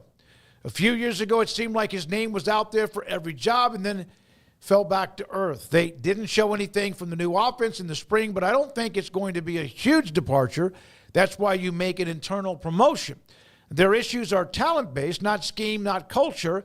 They don't have the guys they need year in and year out. Are they going to change and adapt to the transfer world? Can you still win a league like ours just relying on the recruit and development system? They added a few pieces this year, so maybe they're changing up. Well, it made it to the Big 12 championship game, so I think that that's enough proof that you can go the route they've gone, although not getting over that hump for the second time in the last few years maybe leads you to believing there's a little bit more of a shakeup that you can make or change that you can make. But I feel like they had some talent. I think that they had some playmaker types, but they could always use more, as I guess everybody else could as well. But I don't know. I guess their issues would be talent-based and just like I suppose they didn't have enough. But, I mean, I still felt like they had some pretty good players. Maybe not the star running back they're accustomed to having, but you certainly had the wide receivers. Your defense was stingy. I think the biggest issue with them is their health. Their health just plagued them at the linebacker spot throughout the year. And then you saw there in the Big 12 championship game, like, hey, where are you weakest right now? Right in the middle of our defense. Who are you playing? Arizona State. What do they like to do? They have to just jam Cam Scatterpoo right at your defense over and over again and run him and throw him at your defense throughout the course of 4 quarters, and you have to stop it. And they were not prepared to stop him, and the health played into that. But, yeah, I mean, I don't think anything was egregiously wrong here. And they were a team that I do feel was getting a little bit of love for preseason, like, championship contender. I know I talked about them a little bit as far as being a team that could find their way into the Big 12 title game. So I think the talent question is an interesting one, but I do think injuries played as much of a role as anything there by the end of it. All right, Iowa State. Let's see here. Let's go to Tech. They've lost a ton of production on defense. That really jumps out at you. They were very young and had some injuries. That defensive lineman, I forget, it was inside, who was out. This season is going to be test the staff's ability to develop their own guys. It's year 3. So all the hype about being better tied in with Texas high schools has to start showing up. Offensively, it's hard to criticize their scheme or the overall production because it seems like they're always getting a backup quarterback ready to play after an injury. They lost all their good receiver talent to the portal, so there's a lot of rebuilding to do there. Best case scenario, if they cobble together a line from the portal to help out that running back, Taj Brooks, because he's a legit dude. They were wrong about the receivers. That kind of worked out for them. Like they were so good a receiver that the ultimate stud that they recruited left. So in Micah Hudson, the defense needs to get better. And guess what? They just hired Chill Wood, so it's probably going to. They've upgraded their staff. They were 8-4. I think that the quotes from here are all people who thought they'd be about the same, but they improved. So 8-4, and the way they're cleaning up in the portal right now, they're not messing around. Again, it all bears to see if it's going to work out. But I would say that just based on these quotes here, Tech finished better than most everybody who gave these quotes thought they would. Yeah, I mean, they finished about where they've finished. I mean, like a game better, but they finished about in the same spot the 3 years with Joey McGuire. So I think they probably slightly exceeded expectations with the 8-4. But I do think that you're starting to see some of the recruiting pay off in some of these younger guys. I think that the word hype, like really, like if you were to do a matching game of like one words and programs, and I think if you were to match hype, you would match it with Texas Tech in the Big 12, right? Like they do a really good job of hyping their off seasons up. You're seeing that firsthand right now, and just building up excitement and all of that. And they've delivered in a lot of ways, except for just going that extra mile, which they're clearly trying to do right now, entering year 4 with Joey McGuire. But I do think there was a lot of hype about this season, and they lived up to a good amount of that. You obviously wish a couple games could have gone differently, and you would have been a little bit further down the road, and I think that's what they're expecting. I think they expected to probably win 9 or 10 games this year with Taj Brooks as a senior and just all they had coming back. But, yeah, definitely wrong on the wide receivers. They were just fine there. That wasn't an issue. So the rebuild was easy peasy. And Taj Brooks, yeah, he was definitely and is obviously very legit. But, yeah, I think this is – other than the fact that Baron Morton, he was dinged up and he missed a little bit of time, but he wasn't really out for like any stretches of time. He didn't miss like a bunch of games or anything where, it was super costly and Will Hammond had to like shoulder the load. We saw him a teeny bit. Morton did have the shoulder. I think it was the shoulder that he was dealing with. So that's kind of continued. It just wasn't missing multiple games costly, like it has been for them with the Tyler Shucks and those guys, right? But, yeah, I think this was pretty on brand. They finished about where they finished, and we know that they're really cranking it up for next season, and it'll be impossible to not acknowledge the hype for next year and the way that it's being built up right now. Like, there will be no, like, oh, no, we expect to be pretty good. Like, I think you're going into next year, and there's talk about, like, is Tech the best team in the Big 12? Like, that's what some of the conversations are already starting to gear towards. So that'll be interesting to see how that continues on throughout the offseason. But they had a good year overall. And it's not done. They have the one game left and a chance, as you mentioned, to get to 9 wins. Let's break here, catch up. When we come back, we'll look at some of the other teams we have not brought up. Be interested to see what they say about Utah. I'm sure the expectations, the anonymous quotes, were really pretty favorable. What about Baylor? What about TCU or others? K-State, Chris Kleiman. We'll get into all of that and more. Thank you for those who are watching us today on Twitter at 365 Sports YT. Also who are watching through the app, Sikkim 365 app, and those of you watching on YouTube, 365 Sports. I had somebody ask me about an update from the Texas high school football state games this week today.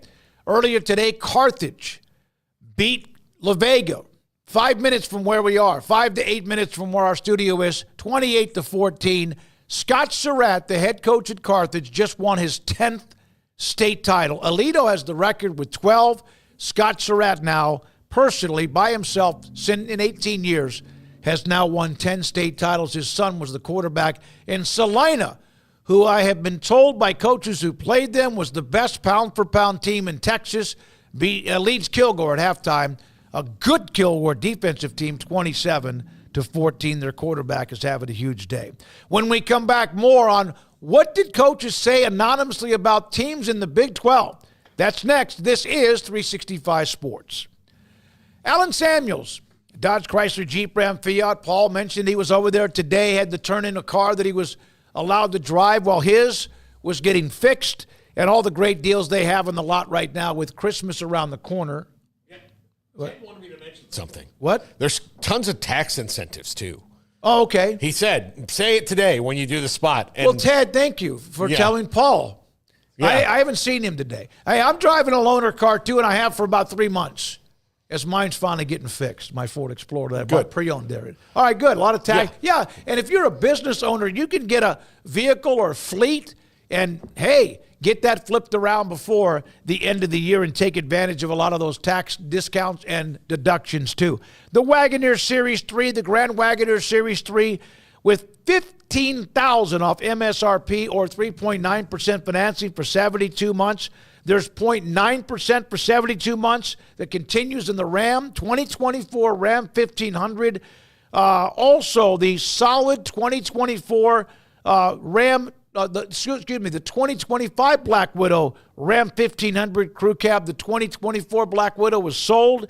And then the 2024 Ram 3500, that is a dude now. 4-inch lift is gorgeous. And that, of course, with discounts and incentives, too. Alan Samuels, Christmas is what? Wednesday of next week. A chance for you to help your business, have incentives and also some deductions, tax deductions, as Paul mentioned.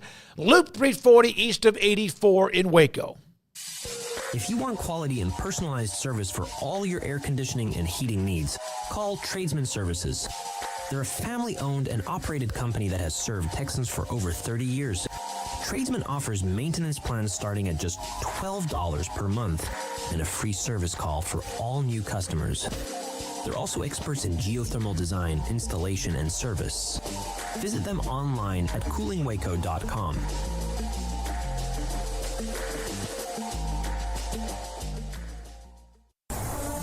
Get ready, Baylor fans. The ultimate game weekend experience awaits you at the Baylor Club. Kick off your weekend with our Friday Night Live pep rally. With live entertainment and special appearances from the Baylor Spirit Squad, it's the perfect way to start your game weekend with a roar. On Saturdays, don't miss our Knox Hall tailgate. Enjoy delicious food, ice-cold drinks, and great company as you gear up for the big game. And after the weekend's excitement, wrap it all up with our famous Bear brunches on Sundays. Don't wait. Make your game weekends legendary with the Baylor Club membership today. There are 26 letters in the alphabet, over 600,000 words in the dictionary, and just 3 of them said together can change everything. Let's order pizza. Those 3 words lead to dough made from scratch and 3 fresh signature cheeses that blanket golden crust in a heavenly melt on Marco's Pizza that'll blow your mind. So visit Marcos.com to order and stop by Marco's Pizza in Belmead, China Spring, Woodway, and in Robinson. Marco's. Pizza lovers get it. With so many companies and policies out there, it gets so confusing shopping for insurance, and I never know if I'm getting the policy that's right for me. Luckily, I met the team at the Niche Group Insurance Agency. With the Niche Group, you can go to one company and get access to coverage options from many insurance carriers, and you get to speak to a real person about your specific coverage needs. With the Niche Group, I know I'm getting the right coverage at the right price. If you need insurance, talk to the experts at the Niche Group at 1-800-258-8302. This is 365 Sports. The Sikkim 365 app is brought to you by Alan Samuels Dodge Chrysler Jeep Ram Fiat. Come by, let's be friends. I asked in the chat room, what is the one gift that you asked for that you would like to have this year? And Paxton immediately said a national championship. Of course, a Texas fan. I get that. MC Gusto, sanity and inner peace. I don't even know what that means. Bracket Cat.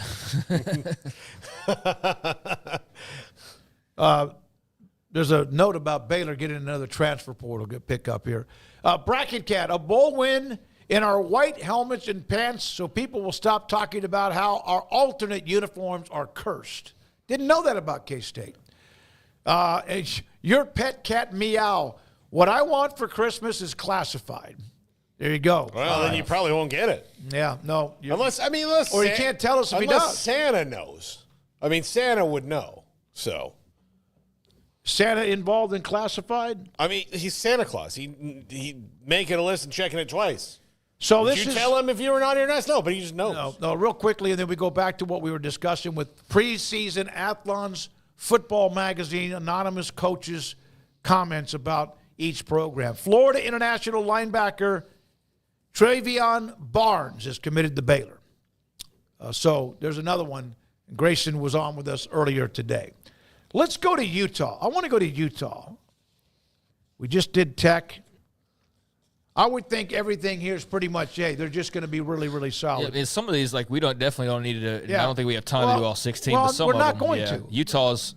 Let me finish. Utah is actually one that's pretty interesting because of the I don't think K-State would probably be all that interesting necessarily because they finished just kind of where they finished, but Utah is definitely one that I think is like Oklahoma State level of just nobody knew what they were talking about. Well, if you had to pick one program coming in from the Pac-12 as a legitimate contender, it's definitely these guys on day one. They're replacing a lot of guys in the wide receiver group and secondary, but the system, the culture there is so steady. They're coming from a conference where they built a brand, bullying finesse offenses, creating that crazy home environment. This team was way better than their record in 23 when you factor in injuries, especially on offense. Finally, if Cam Rising is healthy and back, they've got a legitimate chance in their first year at the Big 12 title. Okay, all that stuff above was fine. Like, that's all true. That's all of it true. That's nailed it, except for the fact that, like, Cam Rising wasn't there. They had no answers at quarterback. And then all those good things, when you can't score points, it doesn't really matter how good your defense is when it comes down to brass tacks. You know, I know that somebody will say, well, Iowa was good. Yeah, but Iowa, is just stuck in the middle of the Big Ten because of it. Right? When it comes down to a team that can score points, even against a good defense, Iowa gives up, 24 points to an offense that scores 48. Well, when you can only score 10, it doesn't matter that you are holding a team to half their season total. Utah ran into some of that, and then eventually, when you can't score, then the defense pops. It's not the same anymore. Like, you can't just be tough on defense because they're always out there on the field. So, yeah, the Cam Rising thing, them betting so big on him to come back and be healthy was what derailed them.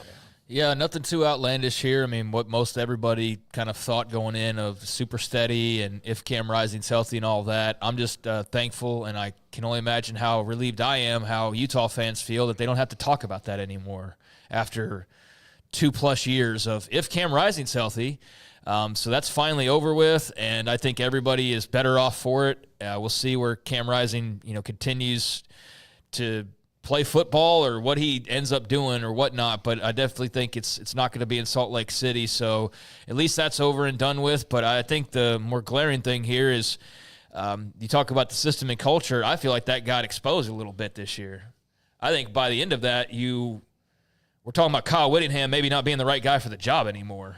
So as steady as that system and culture and on brand as they, were heading into this season before the injury to Rising and all of that, like maybe if he doesn't get hurt, which all that may be an if, like he did. So, but like maybe if that didn't happen, then we still look at Utah the same way we looked at them prior to the season and the years before that. But I think the system and the culture, it was under attack by the end of this thing. Not like the culture in terms of how players are treated or anything like that, but the system certainly was. I mean, you're replacing coordinators, and, you're talking about hot seats for a guy who's the best coach in your program's history. Like, the system's under a little bit of attack right now, so they're going to have a huge bounce back next year, I think, to kind of rebuild the faith there. But that's certainly possible. And, the if Rising is back and healthy, we didn't see that last more than a month, 5 weeks, 6 weeks, whenever they played Baylor, and that was already fallen from an if to, well, he got hurt again. So much for that. All right, let's go. And here's the thing that I think needs to be talked about more. They knew he wasn't going to play in 23, and they didn't really do anything about that. Like, they didn't go and get a stopgap quarterback. They bet on the guys that were there, and it didn't work out for them. And then they knew that, like, it was a big if he could stay healthy there, and they had a true freshman as the backup. So now you see a difference in their attacking the quarterback room. Baylor. It seems like Dave Aranda knows that the heat is on. With the changes they've made on offense, they're back to the air raid. Texas-style offensive football. It's all in on the Toledo quarterback and DeQuan Finn at quarterback. The receivers were not great last season, agreed. They need to fix that and the offensive line. Definitely they're going back to Aranda calling it. They were bland last year, predictable, and they couldn't generate any pressure. I'm guessing that they're going to be showing a lot of urgency this fall because the school will make a move if they have if that program isn't fixed. Last thing, the question we asked when we got hired was if Aranda could build a Texas recruiting staff. The overall talent level is starting to answer our question.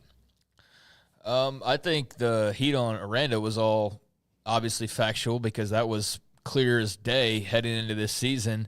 I think they did fix the offensive line. The receivers were a lot better, but it wasn't all in on DeQuan Finn. That was wrong. I mean, they pivoted from him when he got hurt, granted, but I think it was pretty clear the way they stuck with Sawyer Robertson. Like, duh, you do that because that's the guy that gives you the best chance, but you don't do that if you're all in on DeQuan Finn, right? Like, we got to go back to DeQuan. He's healthy again. And his situation was so murky. He comes back, he runs for a touchdown one game, and then we never see him again. Yep. I think that it had way more to do with the transfer portal eligibility than it had to do with any health. That's just me speculating. But, obviously they were better on defense, and they showed a lot of urgency, so all of that was right. I think the last quote, though, the question we asked when he got hired was if Randy could build out a Texas recruiting staff, the overall talent level, starting to answer that question. The overall talent level was actually pretty good. The overall talent level, you actually look around at that roster, was actually pretty good and was an 8-game winner, could have been 9 if you look at that Colorado game specifically. And I know you play that game like, well, then you turn the TCU game around and that's a loss. So I'm not trying to do that, but they weren't far off from playing for a Big 12 championship. So I think the talent level was A-okay. And I'll say myself, I underestimated the talent level. I don't think they're world beaters or they've got multiple draft picks guaranteed or anything like that, but they were definitely more talented than they were a year ago. That's for sure. The 3-9 team was just like hard to watch, hard to cover. Whether you were a fan, alum, a donor, covering them, there was nothing there. It was like a hot air balloon that got punctured. I mean, like from the beginning, this team, it seemed like there were bright moments, even in losses, and how they never would have been able to predict what they ended up doing by winning their last 6 straight. Who do we want to go to? I don't know how many more you want to do at UCF. Yeah, let's do that one. That's it. Let's do UCF. KJ Jefferson was the no-brainer quarterback transfer of the offseason. He's going to thrive in Gus Malzahn's system. There won't be any adjustment needed from either side. New defensive coordinator Ted Roof is more of a buddy hire. He definitely lost his fastball at Oklahoma, but Malzahn has had a lot of success at UCF, keeping his guys locked in at all the key coaching positions. They're getting better and better in recruiting. Gus has given them what the administration built for a long time, a real shot at being another power team in the state of Florida. They've upped their game in every way. Yeah, I was one of the people who bought in big on KJ Jefferson. I thought it was going to be perfect. I really did, but he had hit his ceiling, and apparently Gus Malzahn has hit his ceiling. Now, they nailed it on Ted Roof. I mean, that was a buddy hire, and they get called buddy hires when they don't work out. When they work out, they're not called buddy hires, are they? They're called brilliant. It doesn't matter that they were buddies. The buddy hire worked out, but when a buddy hire doesn't work out, then you know it's a buddy hire. He didn't look at it. He just thought, this guy's my guy. I'll give him. We'll work it out. Their defense wasn't any better than it was a year ago. Their offense took a step back. It felt like they played a million quarterbacks this year. Still had a good run. I mean, they still ran the ball really well. I think they're like, 15th in the country or something like that, maybe even higher. R.J. Harvey was great. All right, let's stop for a second. Hold on. Gus has given them what the administration built for a long time, the real shot at being another power. team in the state of Florida. They've upped their game in every way. Yeah, well, Gus is an offensive coordinator in Tallahassee right now. Yep. So that turned out not to be true at all. Ted Roof hire sucked. A lot of people called that one. The KJ Jefferson opinion was a bit more, I say split, in just that it wasn't 100%, but definitely more people thought that would be good than bad. And that turned out to not be anything like what you were hoping for if you were somebody that was on the more positive side of that acquisition. And then as far as the recruiting and real shot at being another power team in the state of Florida, up their game in every way, I mean, obviously that wasn't the case. Best running team in the state of Florida, maybe. But beyond that, they were just that, really. I mean, a really good, effective running team that couldn't do much with the rest of that offense, and then defensively left a lot to be desired as well. So, yeah, they were definitely one of the teams that got misjudged in the preseason and ended up not being anywhere close to where you expected them to be as in terms of being a contender. And it obviously led to, things not being better and better and upping their game in every way. It led to them doing a house cleaning and bringing back their ex to come and coach and try to bring back some of the glory days. So very curious of what the preseason expectations will be for UCF now with Scott Frost back in control. But I think everybody expected better from them this offseason. And, they just kind of had a year that was very forgettable in a lot of ways. And I think these first couple of years in the Big 12 have been pretty rough for UCF fans, and now getting Scott Frost back, it just gives you a little spark of hope of like, all right, maybe we can get in the band back together. We can get back to what made UCF and made them that, and I mean this lovingly, that obnoxious fan base claiming national titles and they came out on a heater. Like they came in talking more noise than probably anybody, and I don't mean that negatively Utah. either. Except Utah. Yeah, but they didn't come at the same time, though. No, they came in the year before. So they came in at that time talking as much noise as anybody. And then, Utah a year later. But these first 2 years have not been anything to write home about. So we'll see what happens. But they definitely left a lot to be desired. Who disappointed in the Big 12 did you miss the boat Oklahoma the most? State. Yeah. Not even close. Yeah. Well, no, Utah. I mean, it's those two. It's those two, Utah and Oklahoma State. Everybody else. Two bangers at the top. I whiffed on Kansas. I mean, I thought Kansas was going to be really, really good. Yeah, but I mean, you look at them by the end of the year and you go, okay, they lost some close games early on. That was not a bad team. Like, they didn't finish anywhere in the standings where you thought, but they were flirting with the bowl game by the end. To even be doing that was a miracle.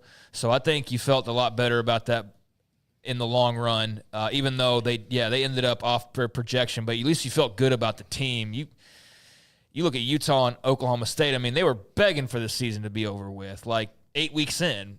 And, at least for Oklahoma State, I know that was the case. I know Utah still had some hopes there at the end to make a bowl and beat BYU and do all of that. But, I think Oklahoma State and Utah being the two preseason favorites, pretty clearly the preseason favorites, and then ending up, 15th, 16th, or not 15th, 16th. It was like whatever it was, 13th and 15th or 13th and 16th. Oh, you mean in the standings? Yeah, I mean, whatever they ended up, they weren't 1-2.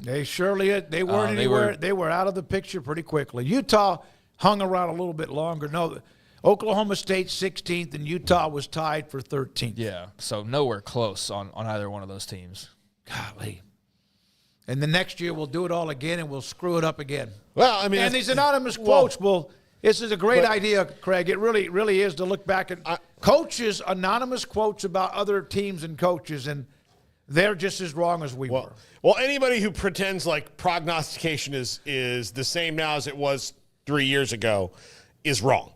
And even the best in the business, there were people way off on teams because you listen to what the coaches say, but also there's no way to gauge how much a guy has left in the tank.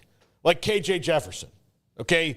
Clearly, the UCF, and maybe he just didn't have it in the tank anymore because he wasn't nearly as good as he had been. Even in some times where Arkansas didn't win games, it wasn't because KJ Jefferson wasn't being super athletic. It was just because the rest of it didn't work out. There's just no way, especially when you're Utah and you're betting big on Cam Rising to come back because it's just the knee. Well, maybe he's injury prone. And then we saw that. Maybe he's injury prone. There's all these things you can't predict. Or, hey, there's a guy who graduated, who's out the door, that we didn't realize was as good as he was or as important to it as he was, and the next guy who steps in isn't as good. When you go and get guys out of the transfer portal and you have to make them fit your system in 6 months or less, that's really hard because sometimes they just don't. When you have guys built in that, could walk into a meeting and they say, okay, what are we going to do here? And they can list off 10 things. You go to the new guy and he can list off one thing. So it's a lot different now. And so when coaches are saying like, well, this and this and this, well, they know it better than anybody, but sometimes it's hard to admit that it's just hard to guess where people are in the tank. Well, and look, how many times have you read about free agency in any professional sport of like, look what this team did. Yeah. They brought in these 7 guys. Brother, Texas Tech's already won the Big 12 title next year. Yeah, exactly. I can tell you, the Red Sox brought in Carl Crawford and a bunch of guys one year, and then they traded all those guys away to the Dodgers to get rid of their money. Yeah, I'll tell you this. It's when these conferences, the larger and larger they've gotten, you kind of had an idea Georgia and Texas were going to be really, really good. But it's hard. It is hard to try to predict these things when you have 16 teams. After about 6, 7, or 8, I'm like, my God, I still have 8 more to do. But that was great, Craig. I'm glad you brought that up. I really, really, really do. It was fun to do. We'll do it again next year and maybe even read some of that before the season begins. By the way, it's Katie Rader. It's why you play the game. No, you're right. Yeah. Absolutely right. I do think, enough on this really, but I do think the not having Georgia's or Texas's or, Oklahoma like that, they didn't factor in at all in the SEC, but like not having your bookends that are typically there, and the sure things, I guess, is more what I'm trying to say. Like, Georgia's going to be good. Like, Texas is going to be good. Tennessee's going to be good, Ole Miss, etc. You're really just sorting out the good teams. In the Big 12, I feel like you don't really have an idea because you thought Oklahoma State was really good. You were wrong. You thought Utah was really good. You were wrong. Once an injury occurred, you thought Arizona State wasn't very good. Way wrong. It's just, I feel like it's probably the most unpredictable conference because there's not like those mainstays and those power programs that you just know, like even if they're not as good as you expect, they're still going to be really good and still going to compete. There's nobody that's that guarantee year in and year out, I feel like, in this league. And so that's what makes it probably tougher than most others. There is no blue blood, and therefore it costs them in some ways, but it also makes for complete unpredictability in a lot of other ways, which is fun. If there was one blue blood and they were always in the mix, then like, for example, if somebody mentioned this earlier, had Utah and or Oklahoma State had been really good, like, 10-2 good, or in the conference championship, it would have helped the conference. Craig, you brought it up earlier. Colorado, it's good if they're good. The conference needs them. And then it's good that teams like Texas Tech are having an incredible run in the portal, trying to get the 9 wins. Baylor turning it around. The more you can get into that 8, 9, 10-win season, some teams have to rise up, literally. Not trying to do a speech or a pep rally here, but rise up to help the conference and win games, and we'll see what happens. Let's close it out, this segment. Garrett, do you have the Brett McMurphy tweet? Bowl games have now, they got to a point when, and sometimes there's so many of them, God knows, I don't even know where they're located, but you had the Pop-Tarts Bowl, which is the greatest thing in the history of ever. Then you have the Gasparilla Bowl. The end zones, that game's going on right now. Florida, last I looked, was up 9-0. The end zones. Barn burner. Go Gators, right, Paul? It's a great day to be a Florida Gator. They get that guy from Oregon, the 5-yard. That's never true. Florida, Tulane, the treasure maps in the end zone. This is great. Thinking outside the box, doing something unique. I love it. Now, if they would have an actual treasure hunt. Yeah, that'd be really cool. Yeah. Although, I'll tell you this. If you scored and you get a shovel and you can dig in a foot or two into the dirt and you find like a box of jewelry. I'm probably too old to enjoy Gasparilla now. But when I was living there in my 20s, I loved Gasparilla. It was awesome. Yeah, it's a big party. Wonderful. It's a big old party. It was glorious. Right now, I'd be like, it's 7:30. I'm not going to get home till 9:30. It's so hard to get a drink. Like, this is ridiculous. So it's a pirate festival. Yeah. Okay. Yeah. I didn't know. Yeah, I looked it up. Tampa has a bunch of they like the street festivals in the Tampa area. You can go to the Pirate Festival, Casparilla, and then in the spring they have the Strawberry Festival in Plant City, which is awesome. They have concerts and they got Ybor City too, which is always that's Gasparilla is right through Ybor City. So okay, all right. When we come back, Paul Catalina earlier today with Josh Neighbors from College Countdown. I want to say this as well before we get late in the show and we forget to tell you this. So we're out next week. We hope that you are able to do whatever you want to do, enjoy holidays with the family, your friends, or you just do what you want to do. So we're out. Garrett, Craig, and I will be in Houston on the 30th, a Monday, at the hotel where Sikkim 365 has a deal going on. We'll broadcast the show on Monday and then also have a pregame of Baylor and LSU that Tuesday morning. Eventually, we'll get back to normal, and we continue to try to bring you whatever you want. It's been an amazing run for us, but we're not done. We have more to come. Josh Neighbors and Paul Catalina also around the corner. Paul Catalina's Top 5, and this is 365 Sports. Did you want to say something else? Merry Christmas, everybody. Yes. Happy holidays. There we go. Ideal. MRI.com, Dr. Rob Maxey. What a great business this is. The premium quality MRI is convenient, affordable. That's ideal. It is. The average MRI costs about $1,100. Theirs is $497 or less every single time. Healthcare the way it should be. Getting an MRI used to be a time of, time-consuming and also expensive. It can be that way. I have been inside their state-of-the-art imaging machine 4 times. I have never waited more than 5 or 10 minutes when I walk in the door. It's not one of those, hey, be here at 11:30 and 1 o'clock you might go inside to get the imaging done. It's a luxurious experience. The techs and specialists are fantastic, read by board-certified subspecialists, and also never more, the key, than $497 or less inside the Central Texas Marketplace off I-35 in Waco. IdealMRI.com. In Texas, there's pea-size hail and baseball-size hail. Guess which one hit our house? We didn't even know where to begin, but we called our Texas Farm Bureau insurance agent, and he was so reassuring. He knew exactly what to do to get our house back into shape and our lives back to normal. Now, we're even more thankful for the roof over our heads. Stop by and see our agents at one of our 3 McLennan County locations. Coverage and discounts are subject to qualifications and policy terms and may vary by situation. At Ideal MRI, we feel blessed to be part of the Waco community. We're a small family business here in Central Texas. At times like this, the cost of healthcare has never been more important. And unfortunately, significant illnesses and injuries still occur. And that's why Ideal MRI is open and here to serve you through this difficult time. So if you need an MRI, ask your doctor about Ideal MRI. You can schedule online in minutes at idealmri.com or call 833-IDEAL-MRI.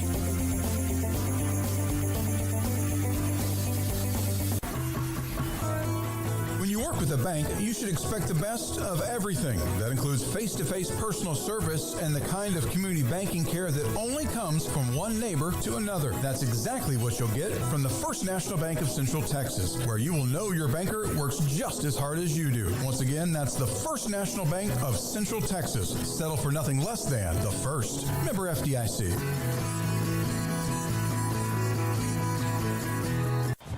Baylor alumni are more than 160,000 strong. When we all join hands to support our university, we don't just move the needle, we move mountains. Working together, we create life-changing opportunities for students on the field, in the classroom, in the laboratory, and in life for generations to come. So get connected, get involved.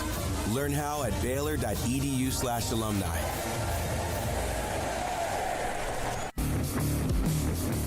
This is 365 Sports, powered by Sikkim365.com. This segment is brought to you by Bud Light. Enjoy the smooth, crisp taste of Bud Light beer. Easy to drink, easy to enjoy. 365 Sports, Josh Neighbors, one of Santa's elves. I don't know if you know this about Josh. That was what he did before. That was his first job out of college was elfing. He elfed. And now during COVID, especially, yeah, it was good work during COVID. Yeah. Helping, yeah, absolutely was. Josh, college football playoff starts tonight. Notre Dame and Indiana in a snow-covered South Bend. I don't think we could have gotten a better way to open this thing up aesthetically.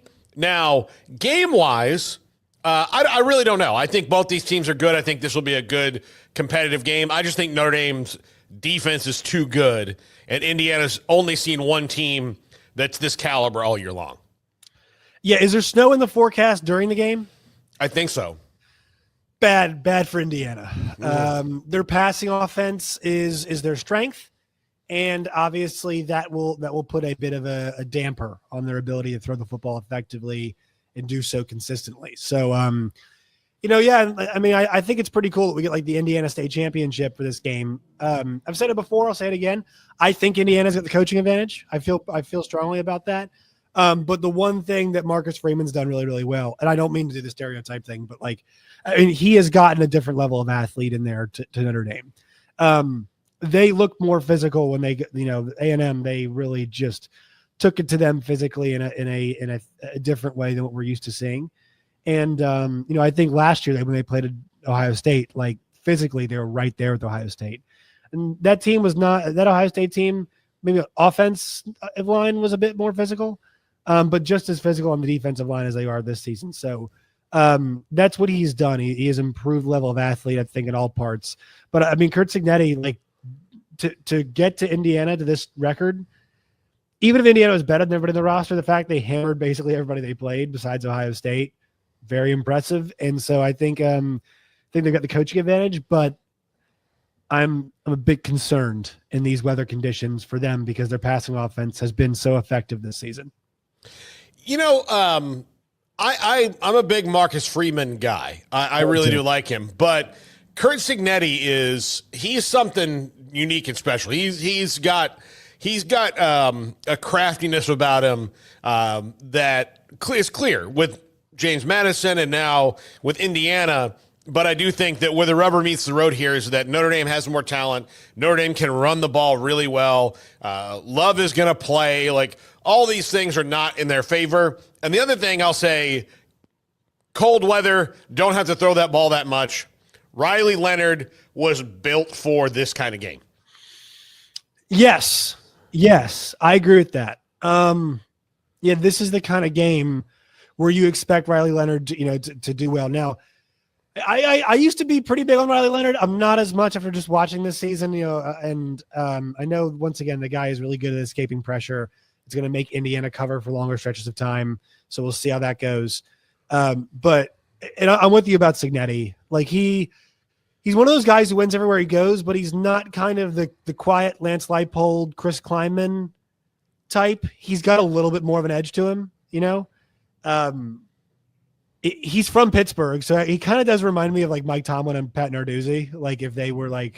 If they had a coaching child who was really good, because they're both pretty good coaches. I feel like Curt Cignetti is kind of basically the coaching child of those two guys, and I just say that because they're both Pitt guys, the Pittsburgh coaches. Mm-hmm. But he's just got that edge to him, and obviously he knows what he's doing. Yeah, absolutely. So, Dabo Swinney comes to Austin on Saturday, and they are lucky to be here would be wrong, but given how there's a certain amount of luck that went into this season for Clemson compared to other deep historic runs that they've made. And look, he was against the 12-team playoff, and here he is benefiting from it. He was against the transfer portal, and look who's dipped in. He's taking 2 transfers. Yes. Yeah. Yes. Dabo. Absolutely. Here's the thing. You get that one little bump, you're going to say, hey, listen, I got to have this. And part of me thinks that a lot of it was his coaches going hey, we need a receiver. Can we just... How about a wide receiver? Yeah. Can we just go do it? You made your point. You don't need it. You don't need it as much as everybody else does. But eventually, over 6 years, you lose, 30 guys, and you're not going to hit on all 30 guys to replace them from high school. So if you hit on 10 of those that are good, 10 of them who are good enough, and then 10 that are busts, which is still would be an amazing percentage, that means the 10 who are busts you have to fill somewhere. And I think that's what we're seeing here. Nobody's telling him to take 50 guys, but he's taking 2.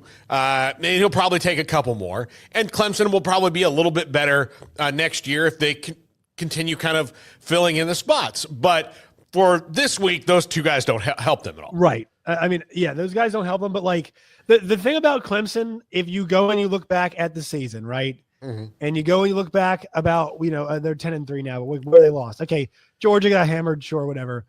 Louisville, a game is close. South Carolina, that game is close.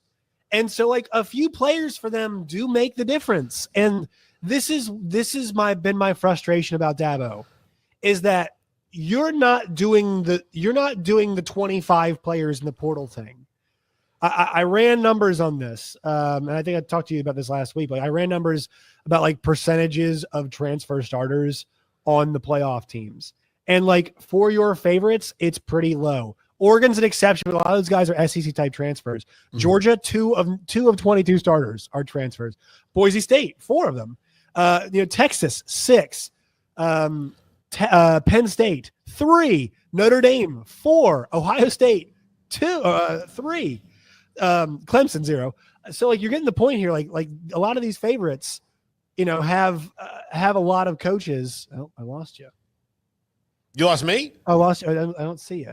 Oh, never mind. It's everybody can see and hear you. Sorry. Okay. I just couldn't see your face. I normally see your face. On the thing below. My bad. So yeah, I mean, this is a team that like can finish off their roster.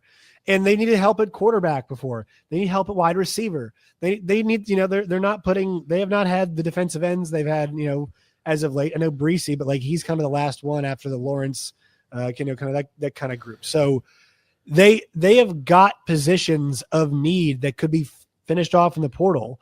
They can find guys in the portal who are their type of players that they wouldn't have recruited because they weren't good enough in the beginning. Like there are guys out there who fit the Clemson way that you wouldn't recruit though because they weren't good enough to be on your team. You can go and get those guys in the portal. They don't not exist. So good for him on doing that. I don't know how they scored 20 points tomorrow. I've got no clue how that happens. But on that part of it, good on Dabo. I mean, it shouldn't have taken this long, but good on Dabo for the transfers. And Paul, do you see a path not to win the game, but for them to score 20? No. I just don't like. I don't think there's a way that they're going to keep. I mean, they could keep Texas from scoring 20. Texas is really their own worst enemy there. I have this belief about Quinn Ewers that he's really good if he's healthy, but he's not often healthy and hasn't been, whether it's an oblique injury or this ankle. And if I hear one more thing about that damn brace and how revolutionary it is, it does not matter how revolutionary it is. If his ankle hurts, he's not going to be at 100% effectiveness. That is the issue. Like that is the thing. And I think football coaches, and look, coaches in sports in general, love the Kirk Gibson, Willis Reed, Stan Humphries played a whole game with a torn ACL. Schilling. Yeah, Kurt Schilling, the bloody sock. Look, I'm a Red Sox guy, so when we watched the documentary, I told my wife, I'm like, listen, I may get emotional when we get to Game 6. This guy sucks, but man, was this awesome. Yeah, look, I just everybody has a cool thing they did. Yes, but that was it. But I do think that in the long run of things, Kurt Schilling had that for 2 games he pitched. You're talking about now with Quinn Ewers, 7, 8, 9 games he's been playing with this ankle injury. Yeah. And I just don't think that, especially you talk to people who know how to heal ankles, doctors and trainers, and they're like, here's what you do to make the ankle better. Don't play sports for a minute. Right. And that's where I think you see him a little bit off because his mechanics aren't as good as they could be. I think playing through that ankle injury has hurt his draft stock at least a full day, in my opinion. And you saw Mel Kiper say he should come back. Yeah. And look, he's not going to be the quarterback in Texas next year. Like that's not going to happen. If he comes back, then he's going to be somewhere else. And look, that could be great for someone else. I think he's a really good college quarterback and might wind up being a really good NFL quarterback. He's got physical skills, but when you're playing through injury all the time, you're not going to be that effective. You're just not. No. And I think that's what's kind of holding Texas's offense back right now. But Josh, I'm kind of like you. Their defense is good enough to where they're going to probably fall ass backwards in a bad day into 24 points. Yeah, I think that's how good their defense is. The defense might score some of that. You're right. The defense might. Yeah, the defense is gonna make plays, and I think there's a little bit. Kate Klubnik playing back at home. There'll be a little bit of that emotion. I think ultimately, though, Texas wins this game. It may not be the way that Texas fans want it to go or think it should go, but I think they win the game. Yeah. So I think also there's something about this Texas team. It just didn't. It didn't end up the way I think they thought it would in terms of the way their offense looks. I know they had a bunch of injuries at running back, and then Isaiah Bond's not going to play. So right, and the thing is, they had a lot of size last year on the receiving core. When you look at the receiving core last year, and pass catchers in general, Xavier Worthy, speed guy, obviously. A.D. Mitchell, 6'2". Jatavion Sanders was a hoss. Jordan Whittington was a taller guy too. They had Jonathan Brooks. Last year's offense was just built a bit better in terms of the skill position players. And I don't think they were really good up front too. They're probably just as good this year. I'd say it's relatively even, but the two Georgia games weren't the best look up for them up front at times on the offensive line. Really bad. Their offensive line played really poorly in some of those games, the two Georgia games this year. But I think it's been a huge problem for them. They don't have big targets. They don't have guys who can get separation and get open and make contested catches. Those aren't the kinds of players they have this year. And I saw Quinn in person against Arkansas, and he did not look 100%. Still trying to make plays, but just they've got kind of a bunch of pretty repetitive. All the receivers kind of look the same and feel the same, besides Ryan Wingo. But Ryan Wingo's not old enough yet and not good enough yet, and I think he will be, but he's not there yet. He's a pretty young dude. So I think this team, it's a bit of roster construction. It's a bit of the way Quinn's played. Totally think too. But Matthew Golden, they list him at 6 feet. He's barely 6 feet. Second leading pass catcher for them is Gunnar Helm, and he's he's a guy who's over 6 feet tall. Isaiah Bond, obviously, not a huge guy, 5'11" if he is that. And then you got Ryan Wingo. I said that's the kind of the bigger guy, but he has not played all the way through the season. He only has 24 catches. So you kind of see my point here is that they don't have a bunch of variation in who they're targeting. They don't have that complete look on offense where it's this running back, this tight end, this wide receiver. They don't fill all that out. And I think it's been a problem too. And I think Quinn has struggled with that. And I think Sark struggled with it some too, but I think tomorrow they should be good to go. Yeah, absolutely.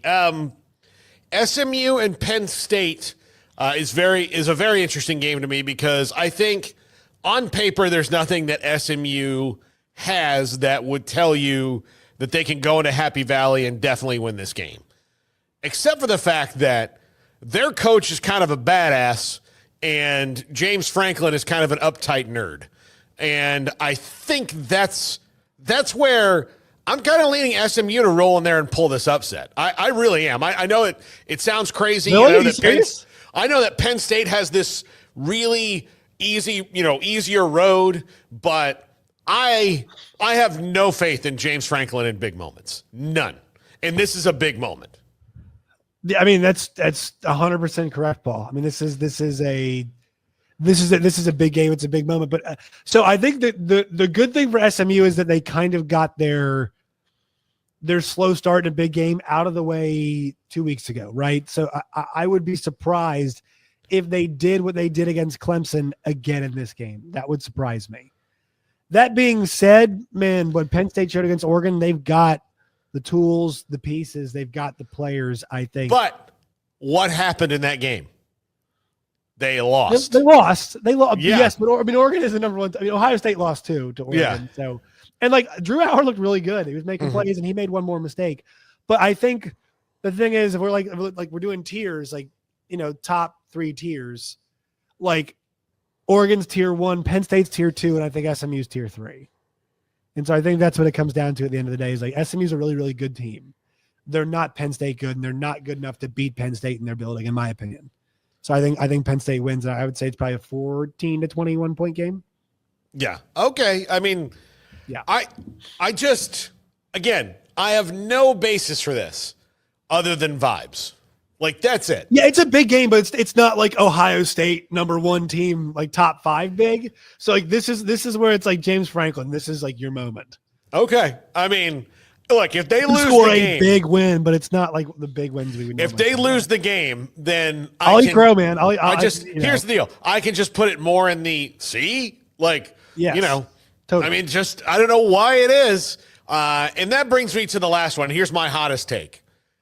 I think Ryan Day, even though like he doesn't know this, he won't ever physically actually know it, but it's in his body.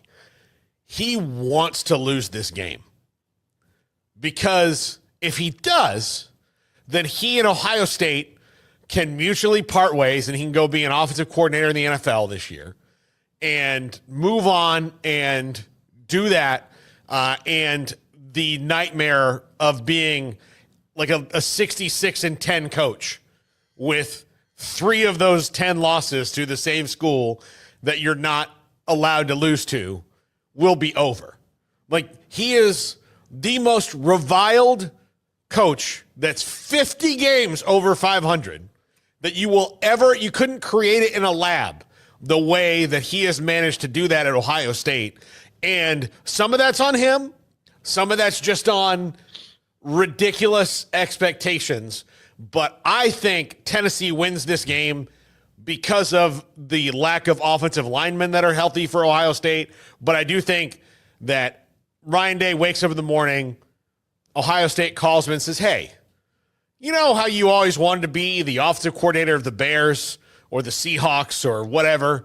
Like, you know, little young Ryan Day at New Hampshire was like, wouldn't it be cool to be the Patriots OC? Well, guess what? We've talked to them and they're happy to have you. Now is your chance. Yeah. So I understand where you're coming from. I think my big thing in this game is like Tennessee wants to spread you out. I don't know how you spread out Ohio State. They seem to keep it all, besides Oregon. I don't think Tennessee's Oregon. They kind of keep it all in front of them. And so I think because of how good Jim Knowles has been this year, because of how good their personnel is on defense, I think Ryan Kelly and Chip Kelly and Brian Hartline, you know, they might live to fight another day and get that rematch with Oregon. But I truly, truly believe that Ryan Day is a good coach. He just needs to get out of his own freaking way. He needs to stop trying to make points. And I think this game, it's just a win game. Just go out there and win and kind of outlast your opponent in this one. I think they will. I think they end up winning by 10 to 14, somewhere in that range, but I think their defense has a big day because I know Nico's been better, but I just don't see how this defense has a, you know, it's like, let's spread everybody out and run Dylan Sampson at you. And Dylan Sampson's very good, but you can't do that. It feels like against Ohio State. Nobody's done it yet to him this year. That's true. Look, that's true. I just, again, I know what you're saying. I know what you're saying, but like, I think this is a game they can't lose because of just the way it matches up. Like, physical defenses typically do well against the veer and shoot, against like the Heupel, the Brile style. Like the rubber typically meets the road in these games. Yeah, that's true. And that's true. I think whatever side of the analogy you want to say Ohio State's defense is, I guess the road you'd say. I think that's where it is. I think this is too big of a challenge because that offense does not do well enough against physical defenses. Yeah. And look, Ohio State, the other thing that's going to make them mad if they do lose this game is they had this $20 million NIL commitment. They had the best roster in the country. The other X factor here is this is Nico's first really big game, you know, for not all the marbles, but for some marbles, right? Like this is for like the path to the marbles. Like this is the path. Yeah, this is a big one. That. This is his first. You know, Georgia game's big, right? Mm-hmm. You know, that's a huge game. Alabama game is big, but like you had a pretty good sense post Bama. That's maybe Bama game. You know, maybe some it is, but like you had their defense played great in that game. You had a pretty good sense post Bama that the Georgia game didn't matter that much. Yeah. Right. Like like they were pretty safely going to be in it as long as they didn't get embarrassed. Well, and I think like if you look at Tennessee, every team, like Notre Dame's going to have one, like every team now in the way that you're going to play is going to have one probably really weird loss for the most part. Tennessee's got Arkansas this year. Yeah. They had that one. Georgia darn near. I mean, the Kentucky game was basically a loss. Like if Mark Stoops is like not the most conservative person in the world, they lose that game. Yeah. So you have those weird games, whether it's a loss or maybe this team isn't as good as we think that they are. Right. Right.